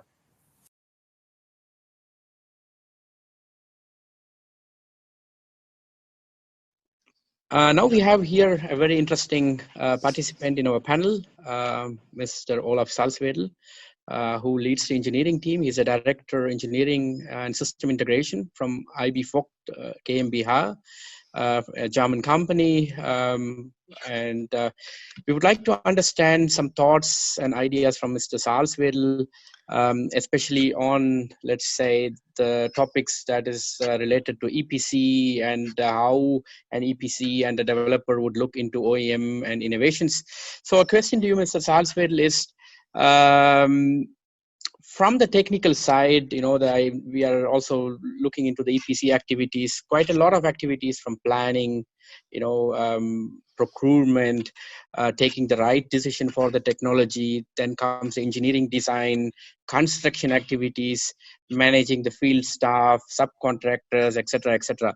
So what are the challenges faced by the EPC in the solar industry? So obviously there are a lot. So we face on a daily basis, since we are a system integrator, and you mentioned where we are active and the fields we look into. And obviously, as an integrated developer, we try to maximize the value of projects in our best interest and the customer's interest. And we spend a lot of effort in achieving this in our projects, for example, from engineering perspective. But we are not alone in the field, and we provide certain input for the optimization of projects. But you asked for difficulties in these days, mainly, I guess. And this comes from my perspective, not especially from the engineering world and products. We'll come to that. So pricing obviously is something which is under discussion also in our organization in terms of modules, raw materials, steel, etc., etc. And this impacts our projects in a way, so that we have to consider the options, let's say. When it comes to the engineering perspective, yeah. So projects in the past used to be simple from my perspective. Looking into the module side of the business, we were able to exchange modules right before start of construction because products seem to be similar. Now we are talking about something what we call internally the module zoo, because of the various options, and this makes life complicated for the engineering team inside of our organization. So module decision impacts design, and this is what happens quite often, to be honest, and makes life complicated. But from company perspective, challenges at the moment: module pricing, steel pricing, and the impact for the projects. Understand. I think, as you said, a very interesting term like module zoo and module affecting, let's say, the technology decision as well. So we are also now moving into large current modules, lower VOC kind of modules, and some innovations are being seen in the industry as well. So are there any key points from the OEM perspective, from, let's say, from the technology provider perspective, that is needed to fill the innovation gap? Or there anything missing that will help you build power plants much better? So what is much better? Yeah, that's a question. Yeah. Yes. So cheaper, higher yield, please. More DC capacity on a field without impacting the yield too much. So this is what we are looking for, and higher efficiency modules certainly help in this regard. So different module technologies we consider in our projects. Honestly speaking, I cannot recommend what to develop because we are not developers, so project developers, but we do not develop equipment and material, etc., etc. Anything which helps to bring down prices. This is standard answer from everywhere, I guess. And important for us, also for the future, and even more in the future, is since we operate plants and guarantee performance ratio, availability also in long-term O&M contracts. We are keen to consider products in our projects which allow the highest availability, because this is key. Yeah, so the yield predictions, for example, internal and external, proved in the past that our designs and the realized projects meet the expectations as long as there's perfect availability.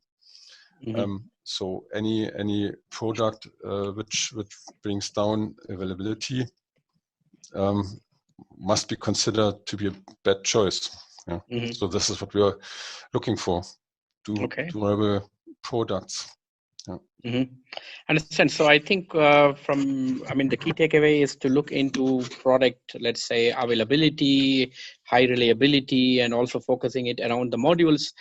But since you are in this field of EPC activities, system integration, how quickly do you think any new technology can be absorbed?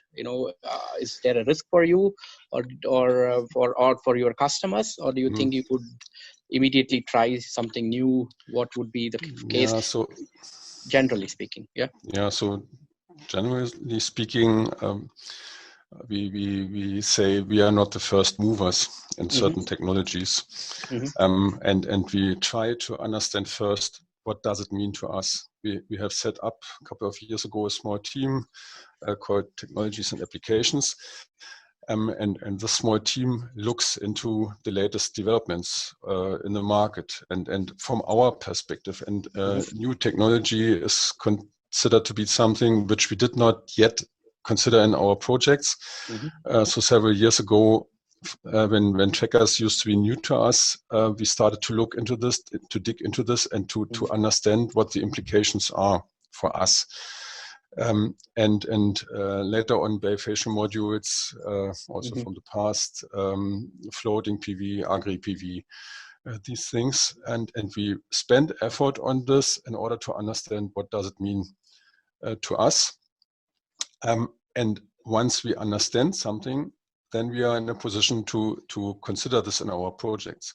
And thereafter, once considered, we spend again effort in order to check whether our assumptions were right, especially concerning, so we have tracker experience in the meantime, and we also looked into bifacial module installations and checked our assumptions, and this is how we approach this. Yeah? So we do not just take something from the market and give it a try, but we investigate, we look into this from a technical perspective, we check, we simulate, we integrate in our designs in order to understand what does it mean, and certainly impact for the financial modeling.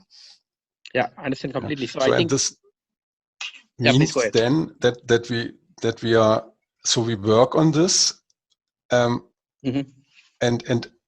try to find a way to integrate things into our projects once we understand that it must be beneficial. Yeah. And the same applies obviously for battery energy storage systems. We look into this in several years.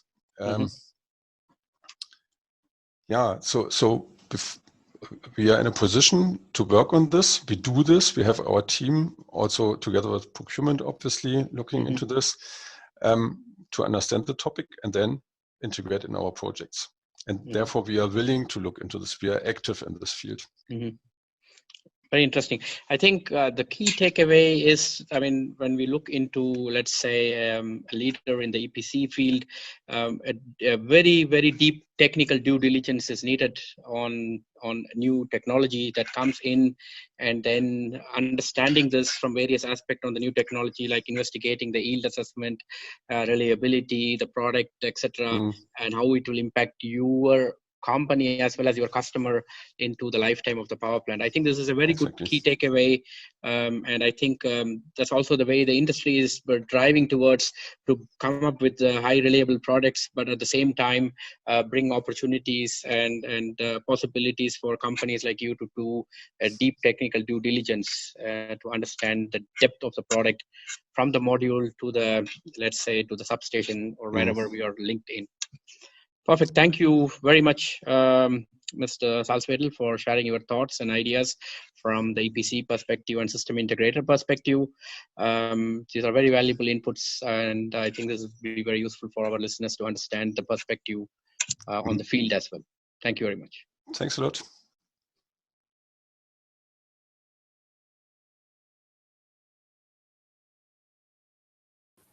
So now we have here Heikki Siniharju, who is the head of solar technology, Fortum, from Finland. Mr. Siniharyu will share some of the interesting thoughts and insights on some large, very interesting power plants that has been built with bifacial and monofacial, and also some thoughts on how the PV industry will take on. Here, Mr. Siniharyu, we want to get your feeling first. What are the exciting developments you have seen in the PV industry in the recent years? Good, thanks, and thanks for having me here. So super excited, and thanks for the invitation.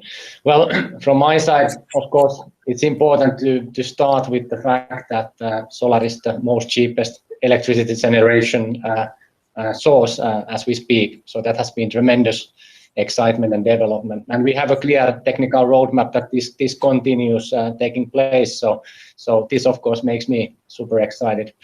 At the same time as we speak, so I'm very kind of curious and excited about the opportunities to integrate PV with the batteries, with the electrolyzers, and gain the synergies both from investment and operational point of view. And then, of course, more standard technical dimensions like bifacial modules, of course, developing property cleaning, string inverters, gaining more and more momentum, and there, of course, this plus minus 1500 volt design. So those make me super excited. Yeah, absolutely. Very interesting. I mean, I think one exciting thing is also your large scale, ultra megawatt scale project with string inverters in India. I think this is the Jaisalmer India project with bifacial, some percentage, and with monofacial. Are there any interesting things that you have learned in this project, or anything you want to share on this project as well? Sure. So yeah, the Jaisalmer 333 megawatt project have been a super important project for us. And of course, most importantly, that we have been able to now implement it in safe, sustainable way on time and budget in these quite challenging times, I would say. And of course, that's a lot to thank our great Indian colleagues and our global partners. But then from technical point of view, it has been exciting projects. We have went first time big way with the bifacial modules there, with the string inverters as well. And then once again, we have implemented a fully dry cleaning solution, so robotic cleaning solution in this plant. So from technical point of view, it's a very interesting project as well. Oh, very interesting. So you are already taking AI technologies to the next level to bring in O&M efficiencies. I mean, this is a very big, huge project in India. And so what is the trend and what do you think will happen? Do you think there'll be large scale single sites or multiple single sites of smaller scales? What do you think? Do you see any economy of scale building a large scale? Let's say you want to build a 1 gigawatt plant in the future. Do you want to break it down into 10 pieces of smaller blocks, or you want to build it like bulk, big 1 gigawatt? What are your thoughts on this? Well, of course, to start with, so of course there are economies of scale, so both in the operations and in the investment, but the delta gets a bit smaller and smaller when you start to go above the, let's say, 100 megawatts. But this is, of course, at the same time very market and case specific. So, for example, if you have a really high connection grid cost or some other one-time high DevEx cost, so of course, bigger you build, so this one-time item basically disappears.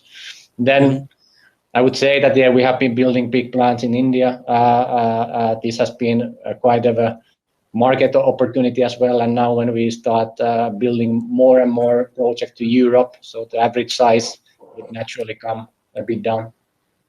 Okay, quite interesting. I mean, that's also something we have been trying to look into it. How would the large power plants will be in the future, or the futuristic large power plants?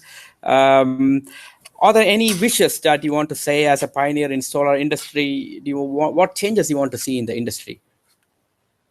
Well, I think that now over a decade of work in solar, so I have seen a lot of changes, and I've been super happy about them. Like an example, that when we started auditing about 10 years ago, our manufacturers. So they were a bit surprised when we brought a long list of sustainability questionnaires and inspection items. And today it is starting to be industry standard practices all over the place. Yeah. At the same time, as a most sustainable electricity generating source and an industry to take care of that, we are sustainable in all the parts of the project value chain. So, for example, we should be using in water scarce and dry locations water to something else than panel cleaning, and luckily even there as well. So the dry cleaning solutions and robotic cleaning solutions start to be rather industry standard. Yeah.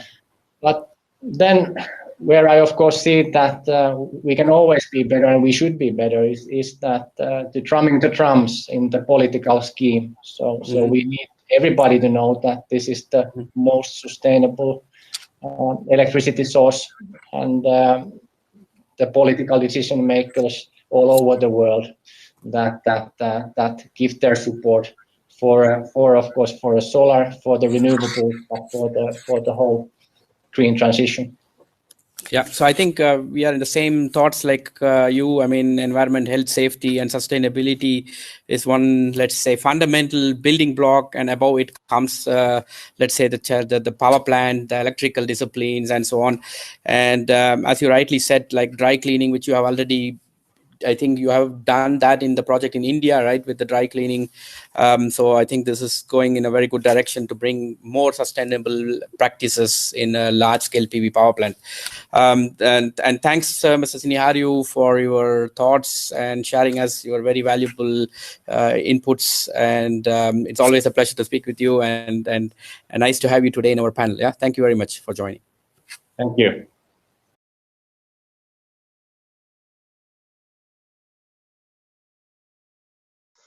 So also in the panel, we have Mr. Fabrizio Bizzarri, who is the head of solar innovation from Enel. Mr. Fabrizio Bizzarri have a wide experience of more than 25 years in engineering and construction, and also a lot of experience in the R&D.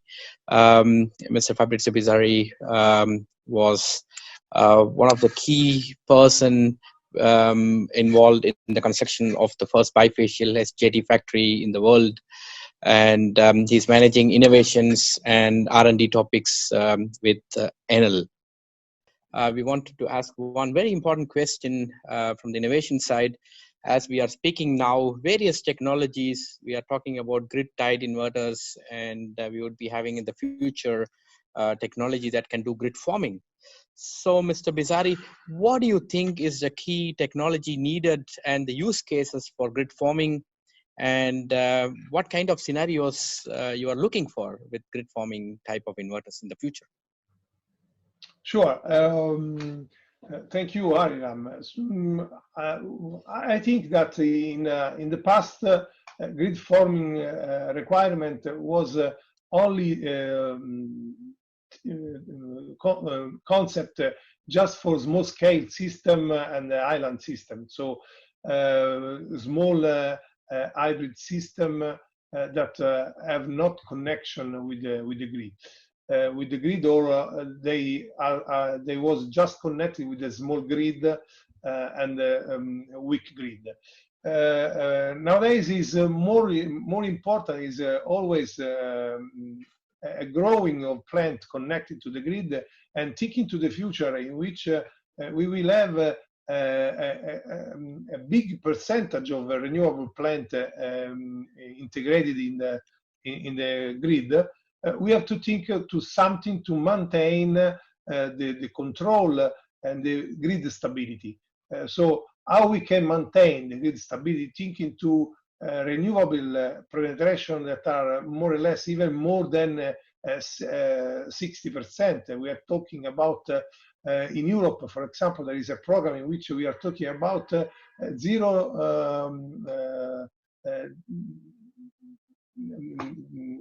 completely integration of 100% renewable energy. So thinking to that kind of future, we have to understand we have to fight with some challenges that are affecting the stability of the electric grid. So in this context, we are just operating in some countries in which, for example, there is some issue. Thinking to Australia, for example, we know that we already have an higher penetration of the renewables. And so in this context, we are just operating, thinking to solution to maintain the stability of the grid.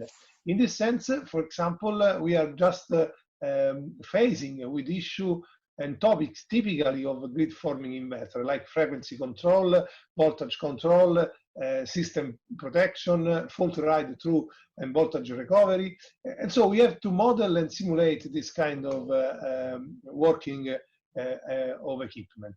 So it's important for us to thinking in the future because our plants are bigger plants, of more than sometimes even more than 500 megawatts. So approximately sometimes we are thinking to plant even bigger.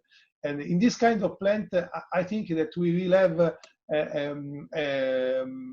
the need to imagine a working of the inverter that is the core of the PV plant, like having this kind of inverter that have a behavior like the synchronous generator with a large rotational inertia, we know. And so we are thinking to something that can even imagine to manage this kind of issue as like a typical generator. So we are thinking about inertial, synthetic inertial, for example. We are fighting with all the things related to the sun specification of the grid, because we can imagine that in the future we have to even to fight with the secondary regulation. And so in that case, it could be very important even to work together with the storage system inside the plant. And so thinking to hybrid system, which there is the storage inverter that can make some activities that we call grid forming activities integrated with this kind of hybrid plant. Very interesting, Fabrizio, because we are talking about, let's say, technologies that will bring in 100% of renewables in the grid.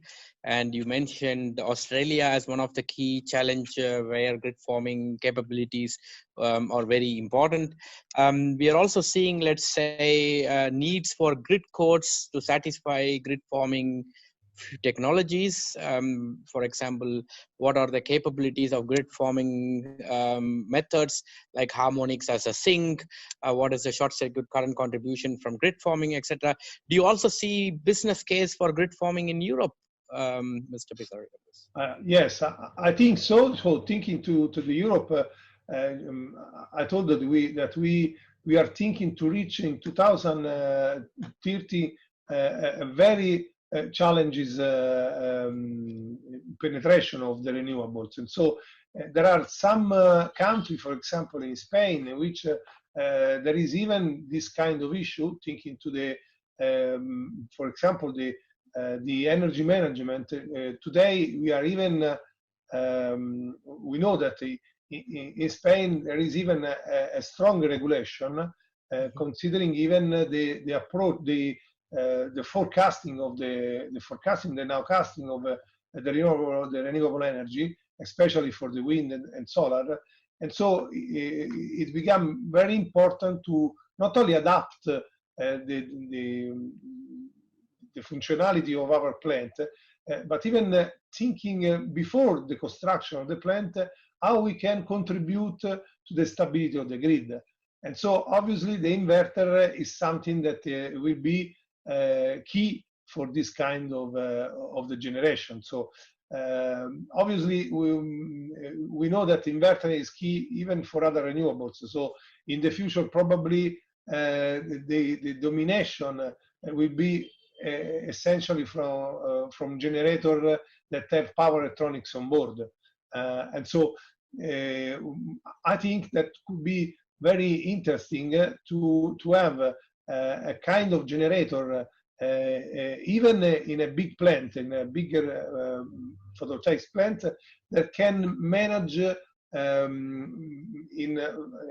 a very small piece of the power the different services that they can do for the grid. So sometimes we are talking about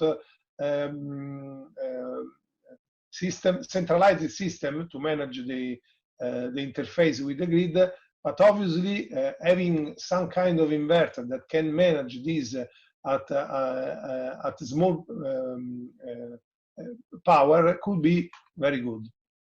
Perfect. I think this is also one of the directions where we are looking to bring in solutions with the grid forming technology, as this is one of the key area where we wanted to have the power electronics and the control together with the storage to create concept very similar to virtual synchronous machines. And thanks to Enel also having similar ideas and thoughts so that we can all attain the 100% of renewables, not only in Europe, but also in various countries with PV technologies. Thank you very much, Mr. Bizzarri, for sharing your thoughts and ideas in the panel.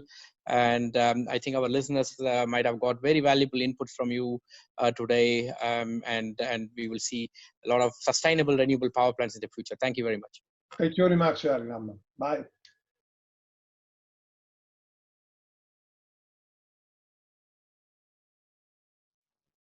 So now the question to Mr. Chris Buckland from Lightsource BP. So welcome, Mr. Chris Buckland, to the panel. Mr. Buckland, we have some very interesting thoughts here as we want to know about some technology and innovation. So as you know, for the energy transition, we need more of everything. We want to have better grids. We want better technology from the power electronics, inverter, maybe AI technology, storage technology, new markets as well. Do you think virtual power plant could unlock the potential here, or do we still need to think more like large utility scale power plants, or also focus a little bit in Europe on distributed power plants with micro generation, small and medium sized power plants? So what are your thoughts in this, Mr. Buckland? Thanks very much, and thanks very much for the invitation today to participate in this event. I think realistically, the ambitious goals that we have, 2050 and within Europe probably even earlier, going for the carbon neutral aspect, we're going to need that and everything else together. So ultimately, whether it's the large scale utility plants and or very small scale and aggregated domestic and the commercial industrial, all of these will need to work together. And then that is actually where we come back to the AI platforms. The question is, will the AI platforms almost be ready on time? There is not a golden solution out there. There isn't the Google of AI platforms as far as energy is concerned, those kinds of things. And of course, we have batteries to deal with as well. And if we talk about batteries, then maybe one day we have vehicle to grid. So everything needs to work together. C&I, commercial, industrial are useful, but they tend to be subscale. Basically, a manufacturing facility generally can't have enough solar panels on its roof, which means that then the solar panels are adjacent to the facility. That's the kind of PPAs we're doing here in the UK and elsewhere. But generally, it's going to be a lot of all of the above, plus the wind. I think the interaction between solar and wind also needs to be taken into account. B2G we've mentioned. Clearly, most of the storage, lithium-ion storage, is going into vehicles. Most of those vehicles will be parked up. Now, there are two B2G areas I think that are interesting that we are seeing in the market. One being the domestic, but also let's say the delivery lorries, the post office vans, and the subscale. So all of these storage units will be exceptionally helpful for moderating the inherent variability of solar and wind as you put them together and as we aim for this carbon neutral world. Very interesting. I think you touched on storage, battery and technologies, and also EVs. Do you think that, let's say, in countries where there are a lot of demand to have huge data centers, they have, like for example, in Ireland or in some other countries, do you think if the data centers would participate also in the ancillary service markets, do you see that as, let's say, a potential competition for the PV as well, when PV plants would also service and provide some ancillary services? What are your thoughts here? Short term, certainly, and within the UK, as you may be aware, that DSR, demand side response services, are already being monetized. We're seeing those demand side response services now spreading across Europe. Italy already is relatively clear, and Spain probably not too far away. So DSR, demand side response, turn down in association with turn up, is definitely a solution. Of course, ideally, we would all have pumped storage, and that would just solve the problem for everyone. Fine in Norway, fine in Austria, probably. But the majority of the world, we're going to need to buffer off that energy in a shape or form. Longer term, which you're probably aware of, we're working together with our big brother, BP, looking at the green hydrogen solution. So when solar can produce green hydrogen, we then have an energy form which can then be released as and when it's needed. Again, coming back to this intermittency, although predictability, of the renewables energy sector. Yeah, very interesting. I think with hydrogen, I think one could even plan for a long-term storage and buffer the gap. Very interesting, very interesting. Thank you very much. Let me ask you a question from, let's say, from the lifetime construction and quality, because a lot of our listeners are also interested to get your opinion on that. So actually, when you look into a power plant, obviously you have the equipments, and you would go for qualifying the equipments, and also on the construction quality plays an important role when we talk about availability of large-scale power plants over the lifetime. So what would be some key KPIs that you want to generally look into the selection of the equipment, and even as a general contractor? And are there any lessons learned from you? You want to share that to our listeners? Lessons? Absolutely, and as you know, Lightsource, we've been in this space for 10 years now, or slightly more than 10 years, and delivered more than 300 solar plants. So believe you me, there are enough lessons learned. I think we have to start definitely with the safety, the safe operation and construction of these sites. That's an absolute baseline. And so companies, when we're looking at onboarding new equipment, or indeed new products from established providers, then one of the first steps that we go through is the compliance and our confidence in terms of the safe operation of that plant and the delivery of that plant. The other thing I have to say that we look at, even with established providers, with a good Bloomberg rating and with good distribution across the market already, is when a new product comes online, we go through almost the same process in terms of qualification as we would for a new supplier. Now, it is true to say that at Lightsource we are agnostic, so we will go to market for a qualified provider. We don't have lock-in with one or two providers, either on modules or on the inverter side. So we start with health and safety. We start with the confidence that this new product or this new supplier will be able to deliver the technical solution. And then, of course, we have to look at the commercial aspect, because there's no point in buying something that ultimately, over its lifetime, and I would focus on the lifetime cost of these plants, where it's less competitive. Lightsource, here we're moving from 30 to 40-year lifetime on the solar plants. So longevity of a product, as well as its warranty, but the longevity more than the warranty, definitely drives a lot of our discussions, particularly interesting enough once you get beyond the 30-year lifetime. So string inverters, possibly we would have over a 40-year lifetime a slightly higher replacement rate than a central inverter, for example. Nonetheless, maintaining a site with string inverters, such as from Huawei, is intrinsically are more cost efficient because you can deal with that with a easier logistics flow than trying to maintain or refurbish established central inverters. So health and safety, reliability and confidence building, then it's the costing and the pricing over the lifetime of the project, not just at the upfront costs. And that, I think, is important together with the real support that we will then get from these providers. You know, in the best world of the world, you get a very good quality module, very good quality trackers, inverters, but things do go wrong because we deploy so many millions of them. And having that ability to engage with the manufacturer, for the manufacturer to have local support in the right time zone, and evidence of response, and that's definitely a lesson learned. You know, evidence of response of a manufacturer supporting us in the operation of these sites definitely plays a role in follow-on business. Brilliant. So I have very key takeaways also for us and also for a lot of listeners, like health and safety, reliability, evidence of response, quality, and looking into the lifetime of the product and the project. So there needs to be quite a lot of technological innovations that would also address these things.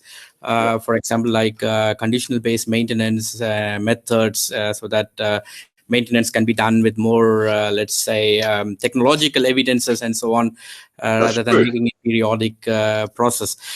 Thank you very much, Mr. Buckland, for your thoughts and insights. Very valuable, and it's a pleasure to have you in our panel and to know your ideas. And thank you very much once again.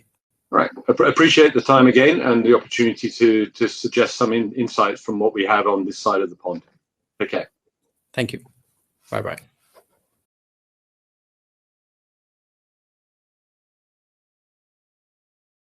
So now we have Mr. Felipe Hernandez, who is the Managing Director of FRV Action Engineering.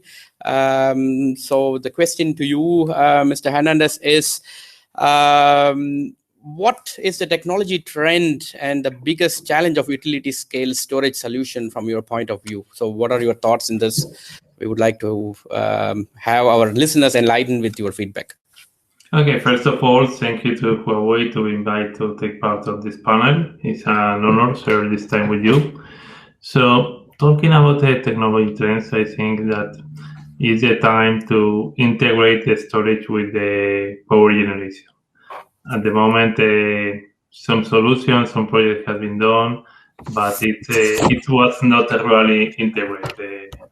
Most of the times, you take a BS solution that is connected in medium voltage, but it's like some kind of external connection of a battery to the system. It's not fully integrated with the generation of the project. So my feeling is that the next step should be this kind of DC coupling, where you are able to connect the batteries and the modules to the same electrical equipment, to the same inverter, power conversion systems, in order to manage in a more efficient way all the energy flows that we are doing today. Yeah, I think it's very interesting because DC coupling will also avoid, let's say, or will improve some more efficiency in the system. And DC coupling could also be a strategy that will not load the grid too much because you don't couple again in the medium voltage or in the HV side. And I think we are having similar thoughts like how you are thinking on the DC coupled solution. But what do you think about, let's say, some revenue streams for battery storage? You know, obviously cost is a pain point, but we need some revenue streams as well. Do you see this solution with DC couple deployed, let's say, in what size and which parts of Europe do you think is interesting as well? I think the key is try to define the system as flexible as possible, because it what will allow to you capture different revenue streams.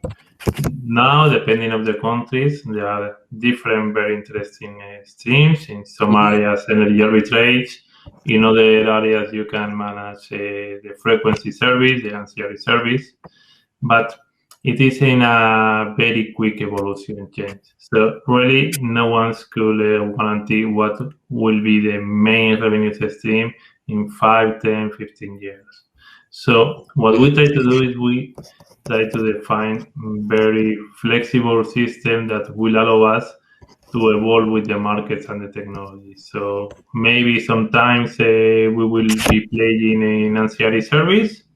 Maybe other times we will do peak shifting with the DC couple. Another time we will play directly to energy arbitrage, moving the energy from the midday when we start to see very low on market price to the evening.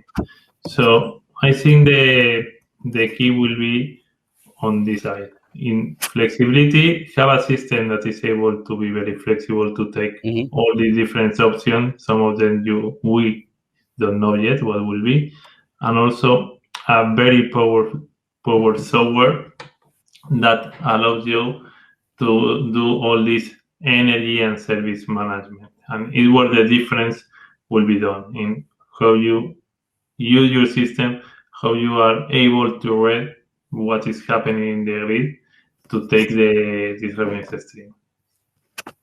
Understand. So which countries do you see maybe interesting in Europe as we might go on this ancillary services, peak shifting and so on? Spain, for example, or Spain, south of Europe or north of Europe? Yes, south of Europe will come. There are ambitious plan in Spain to deploy storage in the next year, also in Italy. But there are markets which regulations still evolve yet. Right now, in the short term, for us, the best market is not a promise, it's a reality, is the UK. We have already a couple of projects under operation, storage projects in UK. We are going to do a very big one in the next months. So it is a market that has evolved, has a strong commitment from the authorities to get the net zero grid in a short time. So they have defined a very attractive market for this kind of flexibility service. That what means is that right now the storage is a viable solution with not any kind of public support, just relying on the market revenue stream. So right now, UK is the most interesting country, and in the midterm, probably south of Europe will be take this leading role. Yeah, very good. I mean, I think very interesting to get your thoughts and ideas here. And I think storage is one important necessity to have this global transition with, let's say, renewables, and to achieve the 100% renewable target that everyone is looking, and to bring in the goal of zero carbon, let's say, smart society. Thank you very much, Mr. Hernandez, for joining and enlightening us on the very, very important topic related to storage and what we will see in the future and which markets will be interesting for us, let's say. Thank you very much. Thanks to you for sharing this time. Thank you. Thank you. Bye-bye. Bye. We had a very interesting discussion today with our experts. Got very deep insights on the technology innovation, as well as how the PV industry will be leading in the next years and days to come. Solar energy have come quite a long way, but as we have understood from our panelists, there is actually also a need to bring in much more reliability, resilience, and bring in concepts like grid forming technology coupled with storage solution, and also to bring in a very high amount of robustness in the power plant, because in the end, after all, everyone is looking towards LCOE and together with the storage on the LCOS. So we also need to have digital technologies inside the PV plant solutions. We have seen, for example, from one of the panelists talking about robotic cleaning. So we would have more of AI-based technologies in the PV power plant. Grid stability is getting more and more important. Operation under weak grid situation with a large amount of penetration of renewables is getting also imperative. So I think in the panel discussion, we have got a variety of insights. Thanks a lot to everyone for joining today in the panel. And I believe it has given a very good, let's say, understanding also to our listeners from the industry stalwarts here who have joined. Until then, I'm looking forward to the next discussion with similar panelists. Until then, thank you very much for joining, and thanks for making this panel discussion very successful. Thank you very much, everyone. Thank you so much for joining and staying with us. We are almost at the end of today's event. It is our great honor to have you today to witness the SNEC 2021 online and how Huawei continuously builds a better, green, and smart world. Thanks for your time and wish to see you next year in SNEC 2022 in Shanghai. Stay safe and sustainable. Take care and goodbye.